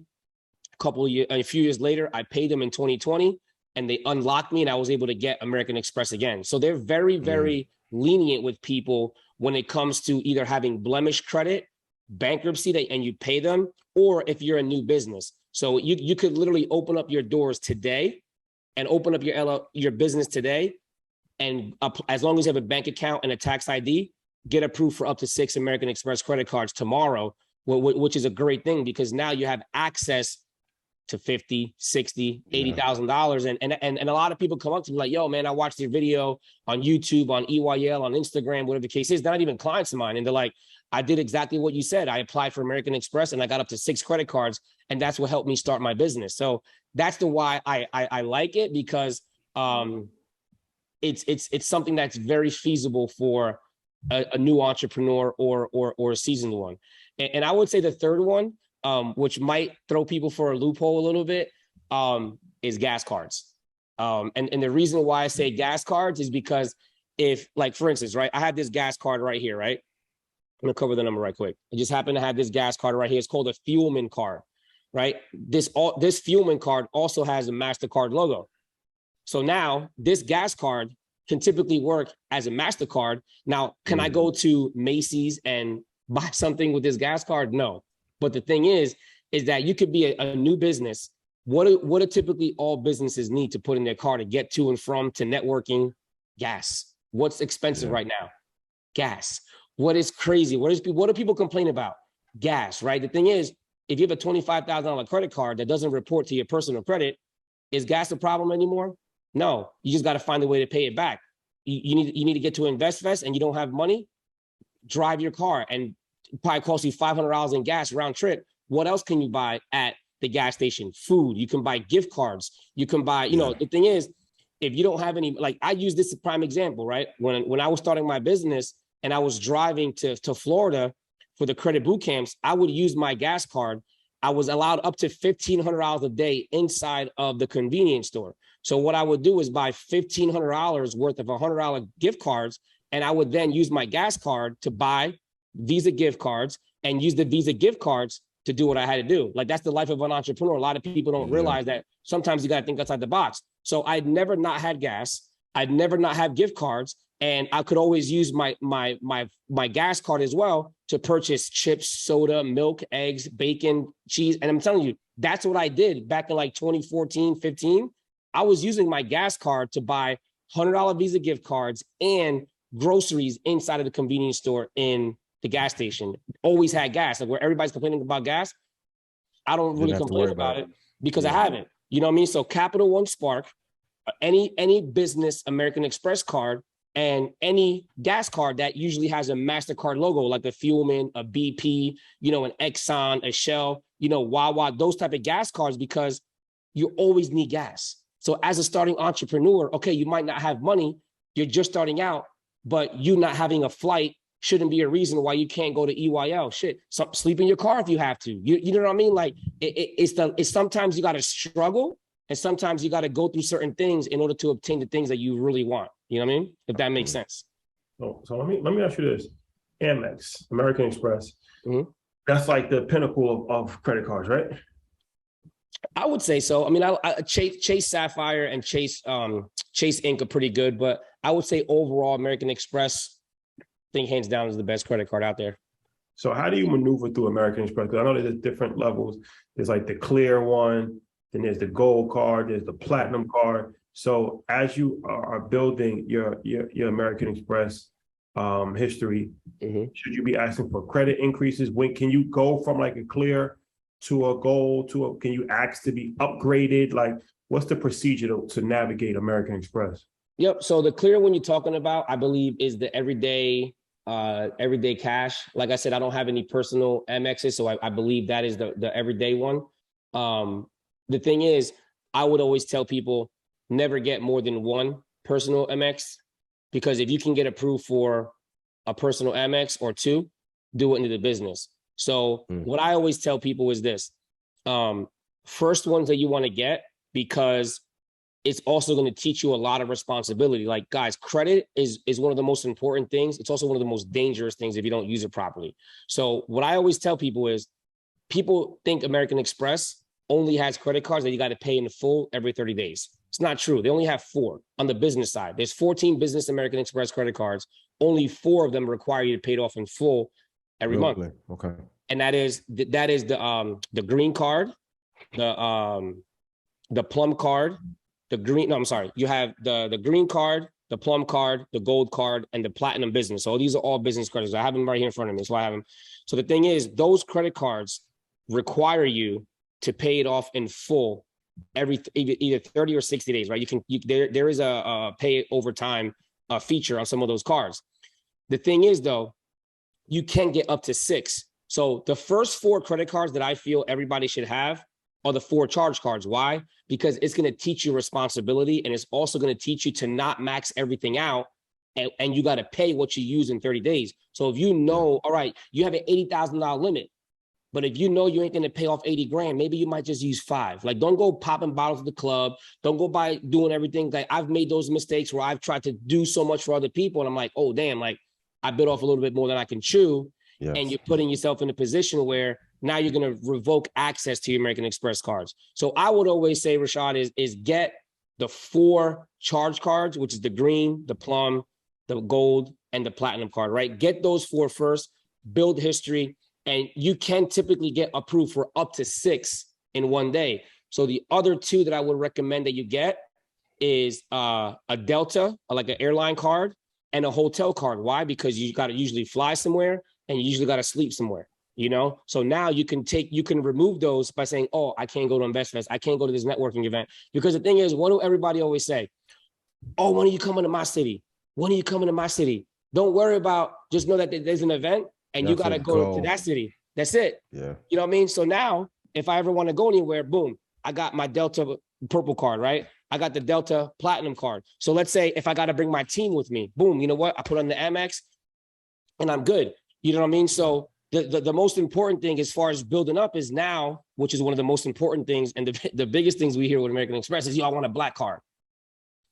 You have a black card, but you can't even pay off your bills in full every month or carry a certain balance, or, you know, you got to work your way up to a black card. And that's something that, you know, that a lot of people want, but a lot of people aren't really ready for. It's a $10,000 fee just to get in, and then a $5,000 annual fee you got to pay every year. But then people complain about the $650 American Express annual fee for the platinum card. You know, there's a lot of perks, there's a lot of benefits that come with all those cards. But if you're truly going to build your way up, I say, because I like people taking credit serious. Don't just get 4 American Express cards and think you can rack it up and never pay it again, or pay it whenever you want. So working your way up with American Express, definitely get into the habit of first getting those 4 charge cards, building a little bit of discipline when it comes to spending, and then maybe get those other credit cards down the road. Because if you get 6 today, remember, there's only 14 business cards, right? So you can get 6 today, wait like 6 to 8 months, get the other 6. Now you got 12 credit cards. Like, there's not a lot of other companies that will really give you that many credit cards in a short amount of time. And the great thing is, once you already have and establish a relationship with American Express, you know what they're never going to do again? Run your personal credit. It's a personal guarantee, but you're never going to get hit with inquiries again. You know what I mean? And that's why I think it's very important to create better and very strict financial habits within yourself before you take on the burden of having access to $250,000 in credit. Yeah, end up blowing up your business. So you gave a great example of something that's new in credit when you're talking about the medical. Are there other things that have changed in 2022 that we should be aware of? And I'm bringing it up because I did this. I made a purchase on StockX, and I said, let me just try Affirm. And I bought the sneakers, and obviously Affirm is a buy now, pay later. So I just wanted to test it out, and it was you pay over time of 2 or 3 payments, or you can pay it in full. And then when I checked my credit report, I saw that it appeared, the file had appeared. So is that something new, that the buy now, pay laters are now being put on your credit file? Because I don't know if that was always something that happened. Yeah, honestly, man, it shouldn't even be on there. I mean, I know they're making a lot of changes with, it's called like buy now, pay. So it's like BNP, whatever, like that's the acronym for it, whatever the case is. After pay, Affirm, those companies, yeah. Right, Affirm. I think Klarna is another one. And Affirm, they became big because they were one of the first ones that you could finance StubHub tickets. Yeah. You know, you could finance your Peloton with. And they usually only pull Experian and only report to Experian. But I thought they were getting away from there. You know, one of the guys that trains me, John Alzheimer, when it comes to credit, you know, he did a report on that where a lot of them were pretty much, you know, it's like one of those industries like payday loans. You know, remember the payday loans back in the day, they used to report, now they don't. Affirm and a lot of buy now, buy now, pay later? Yeah, BNPL. Like those are like getting a lot of complaints because people are really not, one, they're not understanding what they're signing themselves up to, even though they're agreeing to it, but it's affecting your credit, a lot. And we see it happen a lot. I really, like recently, because we see credit all the time. I really haven't seen a lot of Affirm. Klarna never reported. And I've never, before they used to do a hard inquiry. So what's crazy is, let me take a step back. What they used to do is they would pull TransUnion, right? Affirm would pull TransUnion, but report to Experian. Now I believe they're only doing a soft pull and not reporting at all. So how long ago you said you applied for that? It was recently and they reported it? Probably like 2 years ago. Oh yeah, that was 2 years ago. Yeah. I'm not gonna say definitely, but I have a firm for like the Peloton, and I had a firm for something else. I couldn't remember what it is, and it's no longer on my report. It used to be on there, because when I bought my house in September, it was on there, and then now it's no longer on there at all. You know what I mean? So it's crazy that if you probably check your credit right now, it might even say paid 0 balance, or it might just not show up even if you're making payments. It was a great tool for people to build credit, but we also saw a lot of charge-offs and a lot of collections with people that had Affirm. And then we saw that article come out, and then we saw people, we just didn't see it reported at all. Yeah, because I can imagine somebody from the consumer side not really understanding how you having a purchase of a Peloton or even like sneakers. Like I said, when I was doing it with StockX, how you not paying down on your sneakers could affect your credit in such a major way. Yeah, and instead of, the thing is, like I have a client, he's one of the biggest SB, was it the Dunks? Yeah. He's one of the biggest SB collector on Instagram. He built like his business with American Express. You know what I mean? Like he has a line of credit with Nike, but he also built buying sneakers with American Express. You know what I mean? So I tell people, if you're going to buy sneakers, only do it if you're going to make money. I know Rashad likes to stay fly with his kicks, whatever the case is. The great thing is you're putting it on Instagram. You're doing stuff instead of putting it with the firm or on a personal credit card. Buy through the business. Why? Because you're speaking on stage. You're speaking in platforms. You're using stuff. So now, technically, once again, check with your accountant and your attorney. You could technically use your business credit card to get sneakers and to stay fly. Why? Because you get a shirt. You put a logo on it, you guys know it's a write-off. You know what I mean? Sneakers, you put a logo on it, it's a write-off. So the thing is, your personal brand, right? It all falls in line with what you're doing, and just get creative. Like I bought a bike using my business credit. You know what I mean? Like an actual road bike, because I'm networking, I'm doing stuff with it. And I think with business credit, people think it's just, I can only pay for an expense. No, just get creative with what you're doing it, and you'll be fine. Now, hypothetically, could you use your business credit for like $500 dinner dates if that person turns into the love of your life and helps expand the business, or no? Let me know. So here's it's not for me, for a friend. Asking for a friend. And the reason why that's a great question is this. Let's say if you do go on that date and it's 500, 1,000, however much money it is, and you want to pay for it for your business credit card, if there's proof that you've ever spoken to that person about anything business related, then technically you might be able to write it off if you speak to your accountant and document, hey, went to dinner, spoke to this person about InvestVest, talked to them about my idea that I had.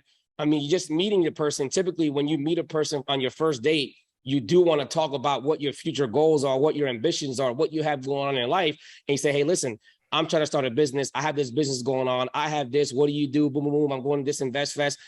Now you can document that with the receipt and write it off legally. Like I said, talk to your accountant, because I know that if I go to dinner with my wife and I can say, yep, on this day we talked about business, this day we talked about the kickball, and we're dinner and we write it off and we put it on our business credit card, and it's I think it's meals and entertainment is what it's under with your taxes. But I do want to, because like I said, we gotta just be careful, because consult your advisor. So might clip this up. Yes, you can't just go on dates and say that's a business expense. Exactly. Yeah. That's not something that you should be doing. But as Jose said, his wife is his business partner. So, a lot of people have that type of situation, right? Where, I don't know, at some point he's going to talk to his wife about business. he might go to dinner and have a business conversation. That's reasonable to expect. Wife is his business partner. It's another reason why you should work with family. And we even talk about like hiring your kids and things of that nature because, if you actually have a company retreat and your wife joins you, it's still a company retreat. Yeah. It doesn't matter that it's in, Puerto Rico and your wife is coming. Yep. A company retreat, right? But you can't just meet a girl that you just met on Tinder and take her to That's not big business. DR. Yeah. That's big stupid. That's a liability off back. Yeah, you won't do that anyway. That's trouble. Well, I'm just saying that's debatable, but I'm just saying it's fun. Ian said it. It depends on who it is. Listen, baby, come with me. Playa Mi Papi may take you to Puerto Rico. But that's for me. Yeah. But hey. that's probably not a business expense. Probably.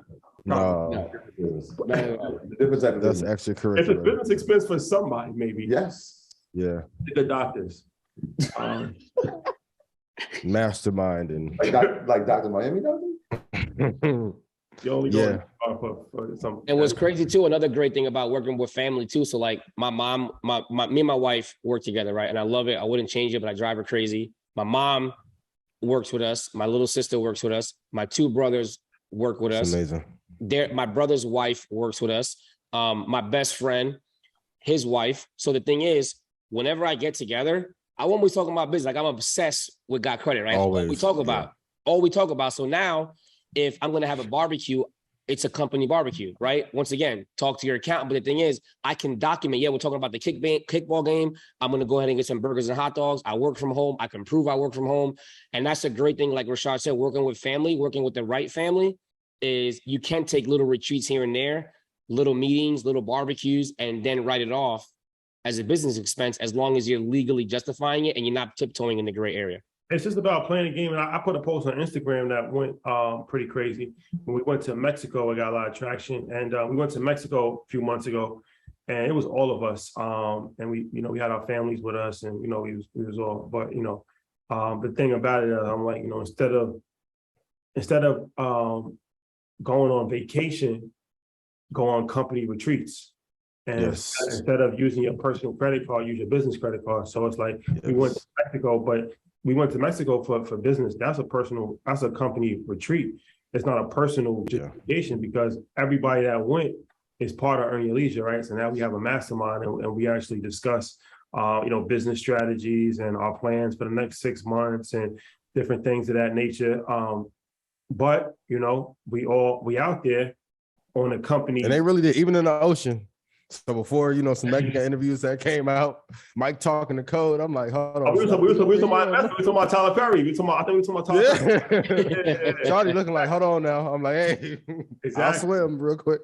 Exactly. Yeah, talk the entire time, talk business through. So, and that we went to Nigeria, we went to Egypt. So these are all company expenses because we went to Egypt, we did a podcast, we were with 20 earners. We, fellowship, we actually was doing business. Nigeria, we did an interview, we did a networking event. Mm-hmm. So it's actually like justifiable. Yeah, absolutely. But it's documented.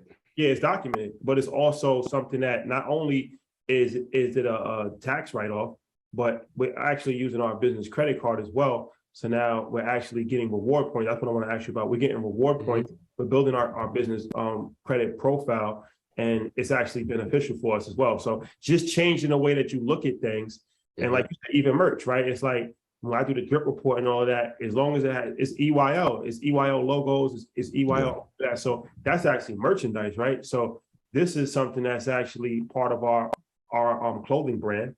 And I'm advertising it and I'm buying the merch from our company. So it's not like so all of that, it's just kind of just think about how everything, just like the sprinter van that we have, like, what I mean? There's so many different, once you start to think like a business owner, you look at life differently. And it's not about spending money as a consumer. It's about how do you maximize the benefits so you can not only get the tax deduction, but you can also build your business credit at the same time. Once you know how the game is played, you're going to play it different. What about these reward points? Speaking of reward points, what's the deal with reward points? A lot of people hear about reward points, but they're not fully educated on on the benefits of reward points and what you can actually do with reward points. Right. So reward points are great if not only if you know how to use them, but you know what the purpose is, right? So number one, I would say the most common reward point out there for typical credit cards is like miles, right? So like you have miles for, when you have like American Airlines, United, JetBlue, things like that.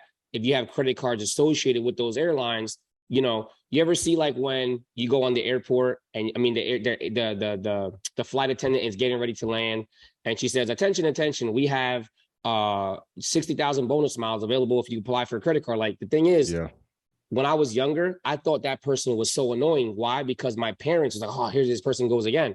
But you know what I do? I'm like, oh, wait a minute. So I can get American Express Aviator card. An American Airline Aviator card or a JetBlue card or a Chase credit card with bonus miles. Oh, crap. So if I just spend $3,000 on that card in 3 months, they're going to give me enough points for 2 trips. Oh, crap. Yeah. You know what? So now my daughter already knows. She's like, Daddy, let's see what the bonus miles is going to be today. It's all about how you change the thinking. And the thing is, if you know you're going to travel and you know you're going to spend money, this is the thing, guys. We live in a world where, unfortunately, you got to pay for everything, right? So if you know you're going to travel, why not use airline credit card that you know you're going to travel on every single time? If you get denied, you know what you got to work on. So if you want that Chase United credit card, do it in the business, right? If you get denied, you know what you got to work towards. You know what, man, I really want to work. Now you have a goal. And the thing is, the more you use that credit card, the more miles you get. Yeah. So they might say, all right, for entertainment, it's 5 miles. For every dollar, it's 5 miles. For food, it's this, gas, whatever the case is, and you build that up. The same thing with hotel cards. If you have a hotel card that's associated with Marriott, Hilton, whatever the case is, the more you use that credit card, the more points, and also you move up in tiers. So now first class becomes a little bit cheaper, suites become a little bit cheaper, the service you get becomes a little bit cheaper, a little bit better. I'm a fan of using those points. Yeah. Cash back for me doesn't really, I'm just being honest, for the credit dude, for me, cash back doesn't really mean anything because I would rather get free hotels or free airfare versus getting $1,000 cash back. Like that's going to go on my limit. I want to see that money work for me. So reward points are great. I don't like the cash ones. I don't like using gift cards. I don't like buying clothes or whatever the case is. I'd rather use it to what I like, which is travel and hotel. Other people might want to use it for, now let's say they don't want the cash back. The travel or their airlines or mileage, they want the cash back. With American Express, the gold and platinum, you can literally take your reward points and use it to pay off your statement as well. You know what I mean? So if some people want to do that, you know what? They're like, oh, I want to work hard and I want to save $2,000 a month on my bill. Do that. But I'd rather take that $2,000 and travel with it. That's just me. You know what absolutely. I mean? Yeah. I think my bad, Troy. No, go ahead. I'll go after you. Yeah. But I think one of the best ways, I want to ask you a business question, since you did that amazing thing at Market Mondays Live. I think one of the best ways to build a business is by giving. Can you walk us through how, after you gave away all those consultations and help, how you end up monetizing on the back end? Because I think a lot of people don't want to give a lot up front, but that's really the secret to help advance. And that's why we do the show for free. Yep. Can you walk us through how you monetize after those people were part of your ecosystem and you gained their trust? Yeah. So, a lot of people don't realize that when you help, and like I said, I don't know who said this. I've heard somebody say it, when you help 1 million people, you'll end up making $1 million, right? Yeah, like I said, I think it's yeah. I heard people say that before. The way I look at it is, you might only need to help 1,000 people, and you can make $1 million, right? And I think the power is that when I gave, and the thing is, that was the 3rd event in 30 days that I gave away. I think total it was like 1,500 people that we gave free services to in the month of November, December. I'm very emotional. It's a very emotional time of the year for me, Christmas, Thanksgiving, things like that. So I always want to give back. And the way we monetized it is, we gave away merch, we gave away hats, we gave away hoodies too. We have people wearing our brand. We never want to be associated with anything that's either fraudulent or iffy, right? Yeah. Now with God credit, the thing with us is we grew. One, I think it's called the EYL effect, right? I think Rashad and Troy told me that. We grew substantially, and we grew to a point to where we're like, oh crap, like, you know, we're growing. We wanted to give back to the people that supported us. And that's why at 3 events I did, you know, I think yours was the 3rd one where we gave back. And a lot of the times it's also not about how can you monetize it. It's simply just, I want to give, you know what I mean? Yeah. And what we did was we made sure that those clients that we gave the free assistance to, we gave them the same service that somebody was paying. Because yes, they pay, yep. One of the biggest things too that a lot of people, I get it every once in a while. So listen, man, I know I'm not paying, but can you give me better attention? And the thing is, that helped me become a better business owner, because I'm like, yo, and I think you said it before, whatever you're going to deliver, just say you're going to do it and just do that and meet the expectations of what you said you were going to do. You know, so just like you said, I said I was going to go live. I said I was going to do this, and I did it. Why? Because I told people I was going to do it, and I had to follow through. So with us, we said, you know what, we're going to give X amount of people free help. I don't look at it as free help. I just look at it as we're giving them assistance to something that we said, hey, if you want this, come here and we'll give it to you. It helped us a lot. I would say the reason where it helped us monetize the most is where we saw the cracks and we saw what needed to be filled in our company. And in order to help us, that was probably the biggest monetization that we saw. And that was where, you know, over the last, I would say 4 months, you guys know we had a program called Pay Per Delete, right? Where people only charged, well, they only did credit repair and they only paid for what we removed. And but the thing is, through us giving over almost 1,500 people free help, they didn't care so much about the deletions. You know what they wanted? Somebody to pick up the phone when they called, somebody to reply to their email, somebody to help them through an application, somebody to walk them through on how to build a business. And if they couldn't get anything deleted, they wanted somebody to help them settle the account.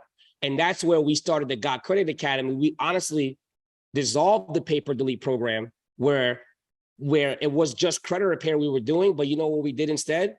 We fully migrated to business credit, credit repair, and everything else. That helped me, Jose Rodriguez, not the credit dude, Jose Rodriguez, the president of Got Credit, understand, you know what, guys, this is where we're failing our clients. This is what we need to help. That helped us better monetize anything that we've ever could have got on the back end from anything. You know what I mean? It wasn't like, hey, let me give 1,500 people free credit so that way they can refer me their mom, their sister, their uncles, and I'm going to get service from them. Nah, this was what I said, you know what? I got to give people that aren't paying, and I got to see if my service is worth it even for free.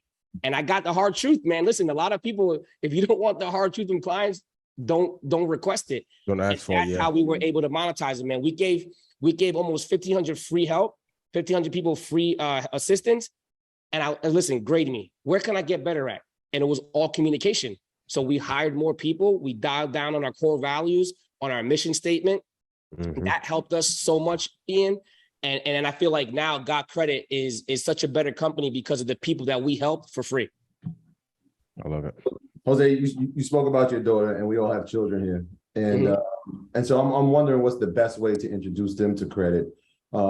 Because I'm thinking in a few weeks, a lot of kids are going back to college or starting college their freshman year. And we know a lot of times this is where their credit journey begins. They walk into that cab, we have no money. There's the predatory company waiting for us with the 29% interest rate. So what do you think is the best way for young adults who are beginning that process of starting college or, high school seniors and young adults like 16, 17 to come around credit? Is it the authorized user approach, or is there a credit card that's probably best suited for young adults? I would say number one, I'm trying to see my wallet's right here. I would say number one is get out of the habit of telling your kids about this and showing them this and show them this instead. Don't show them, money doesn't grow on trees, whatever the case is. The thing is if you, instead of you having your kid, your daughter, your nephew, whatever the case is, go to the store and be like, hey, here's $20, go buy milk. Nah, man, here, take my credit card. Get into the habit of knowing what swiping the credit card is. Get into the habit of knowing what signing is. Get into the habit of knowing what this means. So like, all right, Peyton, there's only $100 in here. So if you go to the store, how much can you spend? She's like, I can't spend more than 100. And she's 12. She'll be 12. You know what I mean? So she knows. Got to teach them early. Got to teach them early. This is what we got to show our kids. Not this. Remember, there's no value in the dollar. You guys don't know that. You know, there's no value in this. Yeah. So instead, show your kids what a credit, like, do you know what a credit card, like, so like I was crazy, man. I was driving the other day. I want to get my nails done and a haircut with my daughter, manicure. I go out with her every week and do that with her. So I had to update a credit card on my phone, and I had to pay something. You know what I told her? I said, Peyton, can you read the back digits of my credit card? And she gave me the credit card number, the expiration date, the 3-digit code, everything. All I just said, hey, Peyton, read the back of the number. She's 11. I was 17, 18, 19, didn't know how to do that. So I think if we start showing and I said, Peyton, can you grab my debit card from Chase? She knew exactly which one to grab from my wallet. She knows what American Express is. She knows what all the credit cards, what a gas card is. And I think that is what we need to ultimately teach our kids first before you even tell them, hey, get an authorized user. Hey, get a credit card. Hey, use this. Teach them what are the numbers? What is an expiration date? What does that mean? That you can't use it past a certain date? What are the 3-digit codes? It's for security purposes. Sign the back of the card. Tell them the difference between a charge card, a credit card, a revolving card, a gas card, a Staples card, a store department card. If we teach our kids that, the power that we transfer over to them is going to create generational credit. And that's what I've been saying lately is generational wealth is great, but you want to teach generational credit because guess what? When Peyton has kids, I know that she's going to teach her kids about credit. The best thing you could do, you nailed it in the head, add him as an authorized user. But this is the thing, give him the card, say, hey, Peyton, only use $100, only use $500. And the thing is, they're an authorized user, have them link their bank account to that card. So that way they're paying what they're using. A lot of the times our parents, we give our kids a $2,000 credit card, they rack it up. All right, I'll pay it. I'll pay it down, Johnny, no problem. Whatever the case is, let them pay it. Teach them the responsibility of, and it could be an authorized user credit card, but let them pay it from their account, link their account to your credit card. So that way, when they use what they use, all right, Peyton, you used $100. You got to pay it back in 30 days. Come on. Don't teach them about revolving. Don't let them know they can carry a balance. Tell them, hey, listen, you got to pay it off in 30 days. Why? Because now when they graduate college, it's already in their head that whatever I use, I got to pay it off. And they're on their way to an 800. That's how we break the cycle and also improve the cycle of our kids knowing what credit is. But more importantly, what's an American Express? What's a Chase card? What's a Mercury card? What's a Barclays card? What's a Black card? What's all this stuff?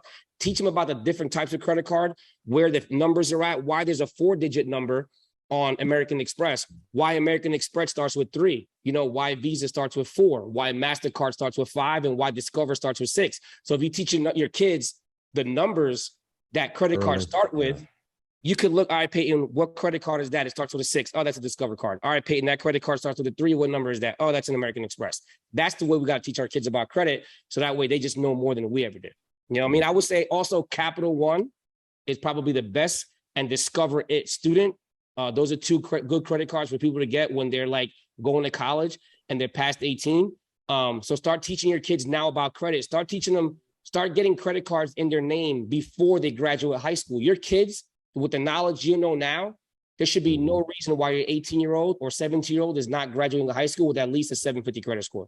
And if they don't, help them get there tomorrow. You know what I mean? Don't knock yourself for not doing it, but just do it tomorrow. Jose, always a pleasure, my brother.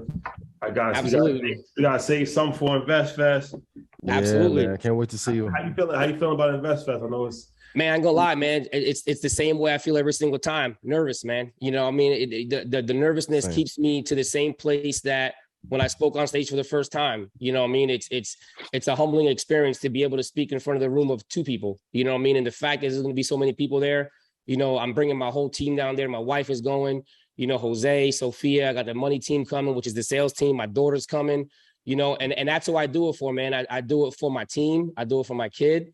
And I just love what I do, man. So I'm just super humbled that you guys are allowing me to speak and giving the opportunity, because like I said, you guys could pick anybody, man. And the fact that you guys choose me, I'll never let this opportunity slip me by, and I'll never let you guys down, man. And I promise you guys that. Appreciate it. You're gonna kill it, man. Thank you, man. Looking forward to it as always, and stop by his booth because he will be having a booth there as well. So stop by the Credit booth. Every Monday, make sure. And I see that, man, and every Monday. that's the one that I got on now. Yes, got credit. Yeah. But Jose, man, I appreciate you. Any last words that you want to tell the people before we let you go? I would say this. My shirt says "Get credit or die trying." It's one of the, 50 said, "Get rich or die trying." Listen, guys, credit is not something that you can get overnight. Yes, you can get it overnight, credit cards, but it's not something that you should only be focused on for 60 days, 90 days. You need to be worrying about credit for the rest of your life, your kids' life, and you should get it. And die trying is obviously, I'm not going to say don't die trying to get credit, but hustle so hard and work so hard so that way your grandkids never have to have a 580 credit score. Your grandkids should, just like with generational wealth, generational credit is something that we should be teaching all our kids. And I just love that, God credit is in the forefront of helping our people, have better credit, man. So thank you. I appreciate you, brother. Looking forward to seeing you in Atlanta. Yeah, I appreciate you. Keep up the great work. And I'll talk to you soon, brother. Thank you, sir. I appreciate it. No problem, man. Yes. That was good. Yeah. Shout out to Jose. I like Jose, man. Always just a wealth of information. And it's important because it's one of these things where you'll be surprised. Even now to this day, people that I'm close to, they're like, yo, can you co-sign for this for me? I got a 580. I'm like, bro, how do you listen to Earn Your Leisure and you got a 580 credit score? Like, yo. Well, but ask for the cosign. You 39. Like, bro, no, we're not cosigning nothing. Sorry. Not doing that. Sorry. I ain't gonna be able to do it. I'm sorry. But no, it stops people from getting housing. It stops people from getting jobs, actually, too. Some jobs depend on your credit. It stops people from getting cars. It's a tax on the poor, really, because it's like you actually end up paying more because you still got to live somewhere. You still got to get a car. But what ends up happening is that you have a tremendously high interest rate because you have bad credit.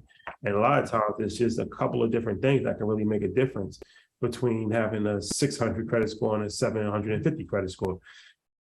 And that could make a tremendous difference in trying to buy a home or, trying to rent an apartment, trying to get a car, trying to start a business, trying to get a business loan, trying to get all these different things. It's like so many times we're boxed out of things because of our credit score.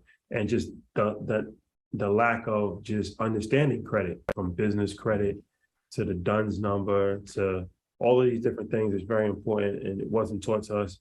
So we have to educate ourselves on it. So Jose has always been a great resource. So if you're interested in learning about credit, I would definitely suggest to follow his Instagram page, check out anything that he has going on, check out his company, because he's one of these that and he said it himself, like he's one of the people that actually lived his credit journey. He actually filed for bankruptcy and been through it. I respect that so much, him saying that. Yeah.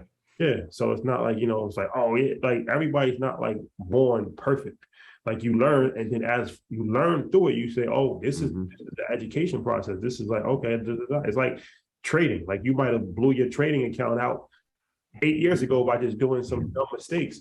But from that, you learn, and now you actually know how to actually trade. So that's something that giving too much, that's a big liability we want to talk about. You can teach about it, right? So you teach the mistakes.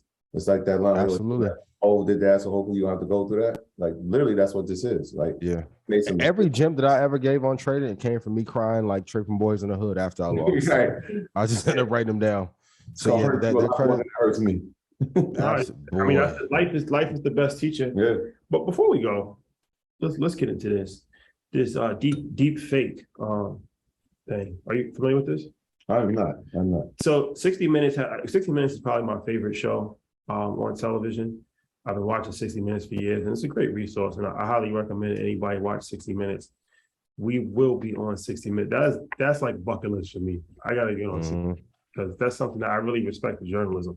But 60 Minutes ran a show, an episode, and they talked about deep fake. So the deep fake thing is crazy because they used Tom Cruise as an example. There was a viral video on TikTok where what they do is this guy, he had like a Tom Cruise lookalike, but then they used AI and they used all of these computer programs to actually put a face on the image. So long story short, They manipulated the sound of his voice. They put the fake face on him, and on the computer, it literally looks just like Tom Cruise. So you might not really see where I'm going with this, but this is extremely dangerous. So then they said how Congress and the FBI and the CIA, they've been talking about this since 2018. They've been having hearings about this and all this, but it's like, China and Russia from political manipulation. But think about how dangerous that is, just like in general, for like Ian. Somebody could just say Ian said something crazy, and then if you show me a video of Ian saying something crazy, I'm not going to question that it's not him. Depending on how much Smoothie King I had too. So, but then it's so Yeah. crazy because they interviewed this guy in London. He made a lot of money from crypto, but his next firm that he started was deep fake in the entertainment space. So he's saying like this could potentially change Hollywood, where now you don't actually need real actors because you can just really manipulate it and put whoever's face on it. And it's like, instead of Tom Cruise actually going to shoot a movie, you just put his face on it. So now it could be like, you could literally make movies with human beings. This is a whole thing with the AI and, Web3 and all this stuff. You could make movies without using humans. And I'll say this for women too, be very careful because this proliferated a few years ago. I will put less on social media because there's a whole little dark. Well, pornography is where it started. And it actually, even to this day, that's the biggest people that's getting exploited from it, is like Hollywood actresses and famous women who they're taking their face and putting on sex tapes. So this is very interesting because it's like when we talk about AI and we talk about, all of these different things, like and media is very important to us, and we're in the media space. So it's like, it could potentially be a situation where you don't actually need human beings to say anything. But even deeper than that, you can manipulate it to make it seem like a human is actually saying something that they're not. Something that they're not. So like we could just have a conversation with Barack Obama. We don't actually we don't even need to have him do an interview, but we can manipulate it and make it look like him and have his voice and put it out. And now it's like we interview Barack Obama. So did they talk about the lawsuits that could come with likeness? So that's a good question. So so they said that it's so new that the laws is all over the place. And the thing about America, like, it's really like 50 different countries because all of the states have different, laws. So there was like in New York, they have a law that you can't use an actor's like face for 50 years after he dies.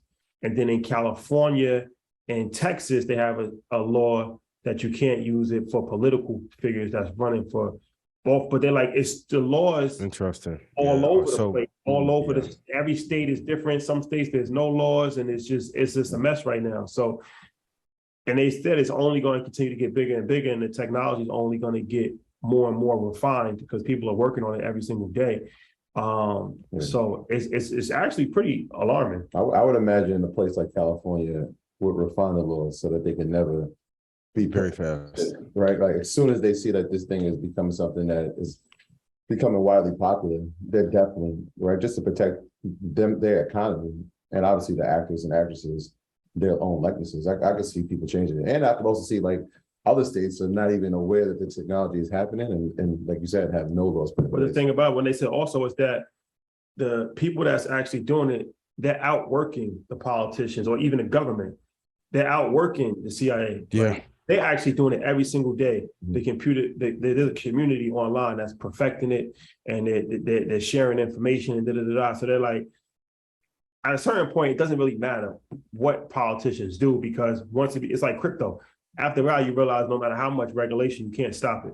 So it's like, that's why it was like with the CIA when they was having hearings, and one of the senators, I think it was a senator from Nebraska, and he had asked one of the generals, and he was like, what are we doing to protect us? And the general told him, like, we're not really doing anything, and we're far behind, and we're losing ground every day.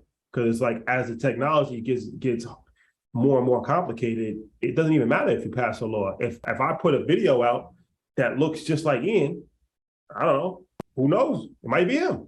Mhm. You know what I'm saying? Who'd say it's not?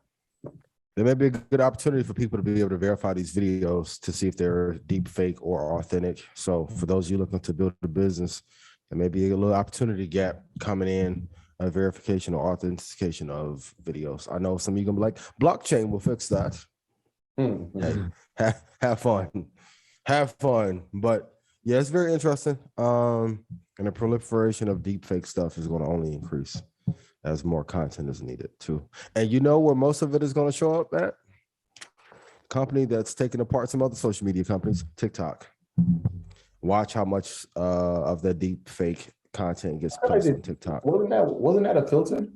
Right? When I remember they did a filter like that when Baby. And it switched your face. Like it was doing it for like celebrities, but then it changed you from a man to a woman at one point. They were taking facial recognition. Yeah, they was taking the facial recognition.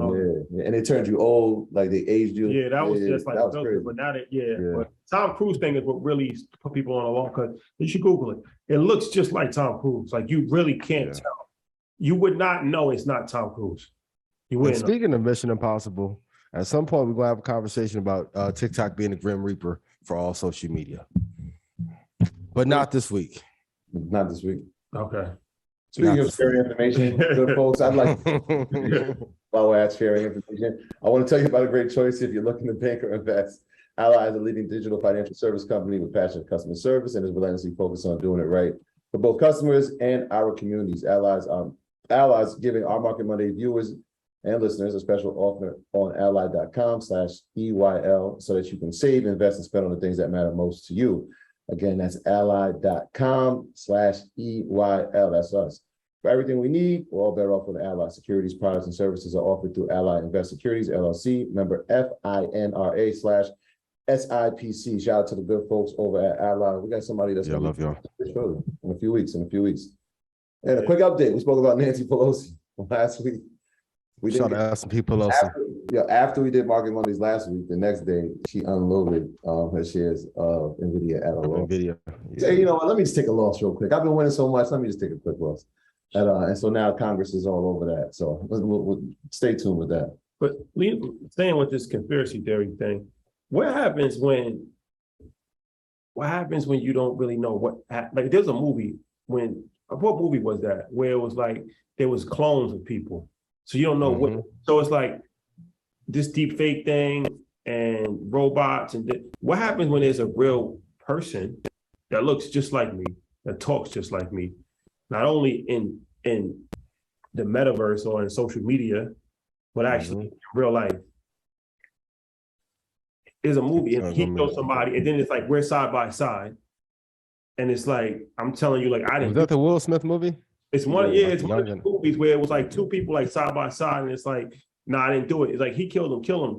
Like he built his agent that was a younger version of him, and it was chasing him and killing him. But the thing about these Hollywood movies is that in order for them to actually, somebody has to actually think about that. There's some foreshadowing to it. Yeah, absolutely. Almost always. It's like it gives you a preview to the future. Pretty scary. Pretty alarming. Truman Show vibes. You're going to be on live 24 hours a day. Mark Zuckerberg, please do me a favor. Unblock me from going live on Instagram. I love you guys so much. You're blocked? Again, me and Boosie back in Instagram jail. Brian Ford, Zuckerberg, come on. Instagram. Come on, man. Come on, Zuck. I will be going live on TikTok. Not blocked there. Can't ban the snowman. You go live on TikTok? I'm about to start. I didn't know that was a feature. Yeah. I should have won last night in Booby Trap. Trading After Dark will be back soon in a very special way. Shout out for a day one. Let's go. Oh, man, it's a lot to think about these days. What about this, the pitch competition? Oh, yeah. Yo, shout out to our finalists. Black Men's Venture Pitch, the EYL edition will be live at InvestFest on Saturday. So make sure you're there. Shout out to the 3 finalists that will be joining us on stage. Hope y'all got your pitches ready. I am a fair judge. Shadi is a extremely tough judge, but he will be a fair one. And we got a couple of judges that'll be up there joining us. And $10,000 is going to be given away, man. That's not something that's light. We always talk about how we can get funds it's going to be a nice way to get 10,000 right in front of a huge audience of people. And I always said that there's no losers in this competition. Everybody that has an opportunity to pitch in front of that many people is going to win, because there's going to be somebody sitting. You have mastered this kindness media game, bro. Your transitions and talking. Tabidi, SH, hey, yo. And we said this, you know, InvestFest is going to be that place where you can find your mentee, your mentor, your next business person, or your next VC capitalist firm that can invest in your company. So, you know, there's no losers in this. So shout out to all the finalists. So and I will be writing checks too. Yeah, I was about to say big chance. $10,000 will be given out on stage to the winner of the pitch competition live at InvestFest. Tabidi informed us that Steve Harvey Ventures will be looking to actively fund small businesses during InvestFest. They're going to be going to different booths. They're going to be talking to people in the vendor marketplace, and they're going to be writing checks. They're going to be looking to fund some businesses during InvestFest, and Ian, I believe he might fund some. No, that definitely will. Okay. Big funds done that. We're gonna come through Tabidi. I'm gonna follow you around. We're gonna go through the A pile and B pile. Hey, whichever one Steve and Marjorie don't say, hey, I'll come back in. I'll bring the value up and we'll bring it back. No, you know, present some on the ranch, you know. It's gonna be partnerships. I'm open for business. It's gonna be a weekend to remember. And I want to thank you. I want to thank you, and I want to thank everybody else that's coming. I want to thank 19 Keys. I want to thank Wall Street Trapper. I want to thank Ash Cash. I want to thank David Shands. I want to thank you know, all of our peers in the space that has helped elevate Earn Your Leisure and has always you know, been cooperative whenever we ask them for anything. They've never really said no to us. They've only said yes, and we help them. They help us, and that's really how we grow as a community. And I definitely think that there's something to highlight, because it's important. And, you know, it's never ego. It's never something that, you know, is an issue. MG the mortgage guy, all these guys, man, like, you know, we've done multiple different things. And whenever we call, they're always there. They always give us stellar performance. They never try to have selfish intents. And it's something that, you know, definitely want to just publicly thank them, because we got to, you know, talk about Steve Harvey and Rick Ross, and those guys are amazing as well. But I definitely wanted to thank the people that, you know, we talk to on a daily basis, that's in our space, that are our peers in the field, because they're important. Mm-hmm. Yeah, EYL. So y'all, thank y'all for an amazing event. Yeah, it's going to be an amazing weekend. I hope everyone's ready. And shout out to Ashley. She's been working tirelessly. The best for real. Game. Shout out to Abdullah. He is an amazing mind, amazing talent. He's gonna be the top. Can I say it for him? Please don't text him after the day. Yeah. He's about anything. New number. Rest in peace, Chris Lighty. But I kind of see him like as a new Chris Lighty for our space, where he could have a management firm, like how Violator became a management firm that was managing like the information that he's receiving at such a young age. I'm pretty sure at some point he's going to have a management firm where he's going to be managing high-level entrepreneurs and entertainers and, you know, business people. He never complains with that crazy schedule. Yeah. I know that phone be on fire. Yeah. He did it. He actually just did his first podcast episode, so I'm gonna be posting that. Yeah, I saw that. He did a podcast. The best. He's supposed to be on Stock Club soon. I can't wait to see that. He's scheduling. Yeah, so the two gentlemen that actually hosted the podcast actually came from our program.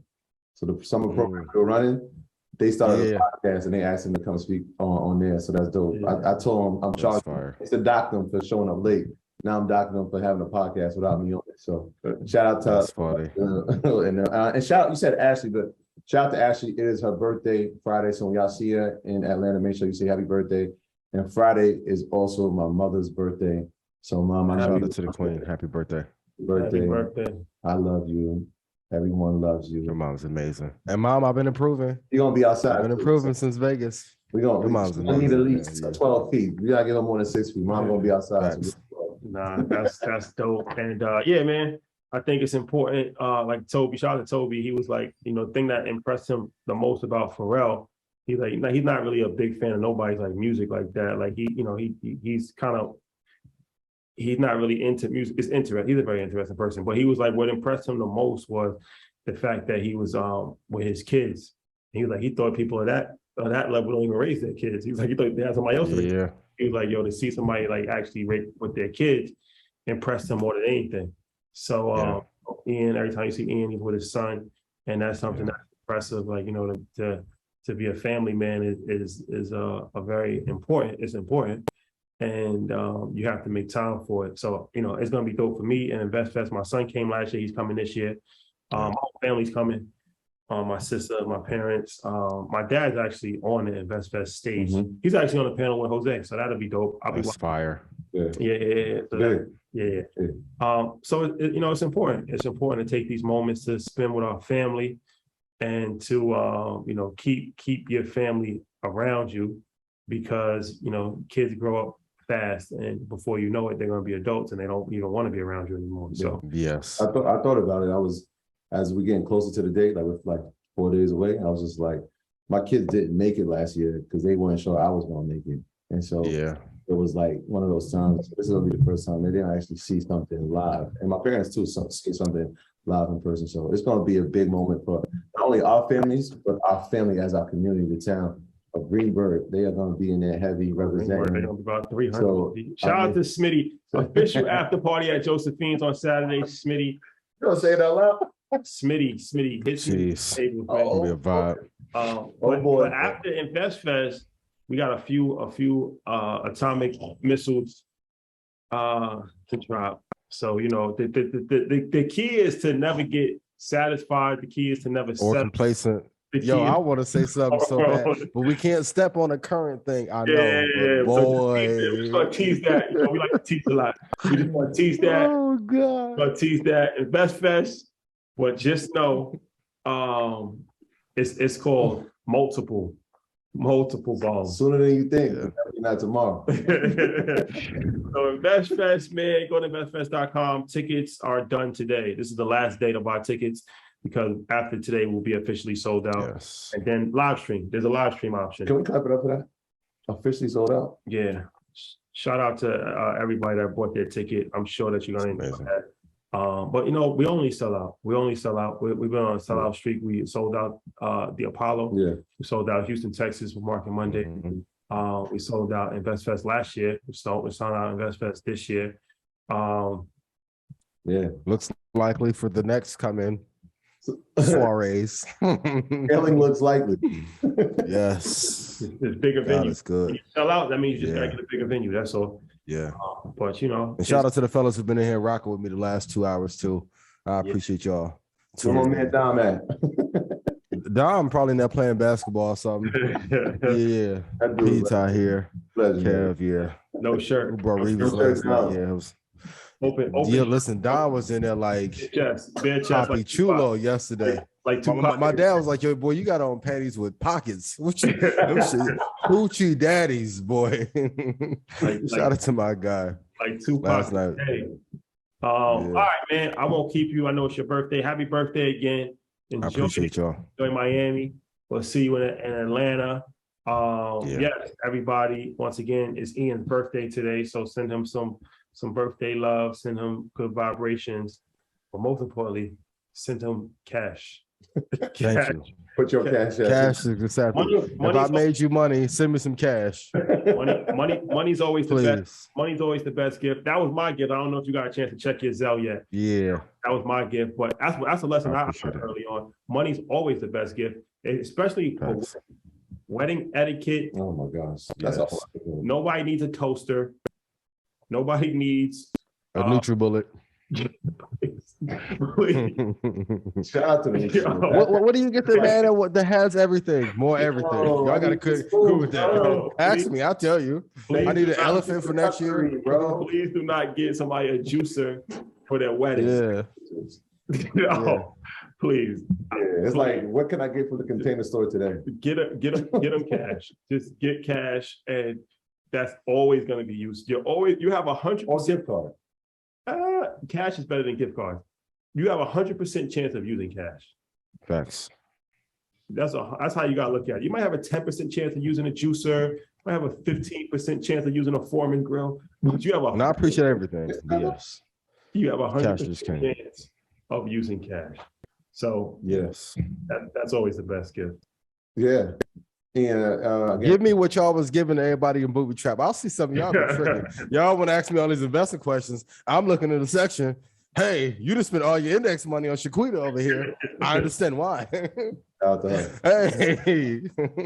Never look him in the eyes. Medusa. Shout out to you, Queen. Never. All of these She was stories. trying to. Yeah, so Medusa, if you know the story, Medusa, you looked her in the eyes and he turned to stone. So when you go into these type of establishments, it's very important to know etiquette. Keep your eyes closed. Don't fall in love. Because remember we was in Vegas and boy, he threw his whole 100 the first time. I ain't gonna say no names. Boy, he threw 100. It was like his first time. I said, you gonna blow your whole load? Spearmint Rhino? Spearmint Rhino, was it? Boy.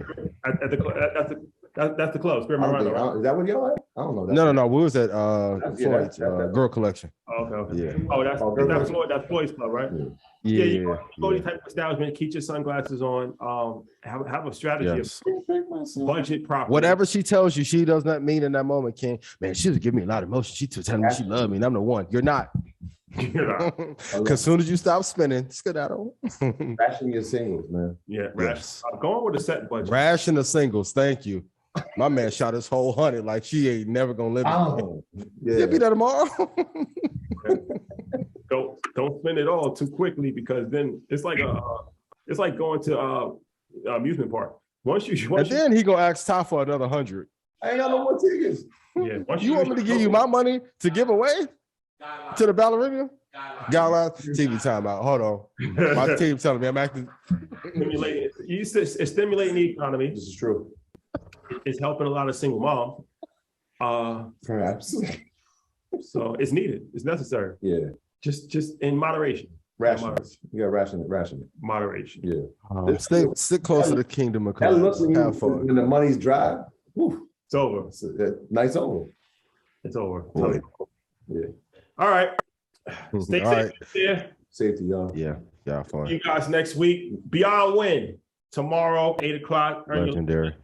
Shout out to the King of Cleveland. Yeah, Drew Bernard too. He is so dope. Drew Bernard Wednesday, EYL University. Yes. Shout out to Drew. We just ran into On Stock Club call tomorrow at 9:30. So when you're done checking out the good brother, tap in with Stock Club, watch the episode first, and support that brother. He a good dude. Like he don't get enough credit. Run the play. Quit making excuses. I can guarantee Run the play. We'll see him in Atlanta wearing that assets over liabilities. That's a fact. That's a fact. Ration your singles. Don't go spending all your money in one place. If you're gonna hang out, make sure you wake up in the morning. Please. Don't go to Magic City and then miss your alarm clock and then make it to the afternoon sessions only. You have to have discipline. Yeah. It's very important. Yeah. Have to have discipline. I told the kids, don't be like me. Don't be like me. Well, I get up. That's the difference. I get up. That's no matter what. We're gonna be there at 9 o'clock. I'm like Jordan. I I can stay out all night, but I'm gonna get up. We don't show up. You know that. We showing up. It don't matter what we do the night before. We showing up. Listen, I'm going to bed early because the time I try to do it in London, boy, if I was filming, we'd have missed 14 episodes. 5 on my day off. Yes. What is Sony Ari at? We're going to do it on Panasonic Snap film. Sorry. I was tired. I'm good. Can't be me. Oh, man. All right, man. See y'all. Peace. I appreciate y'all. All right, brother. Peace. Peace.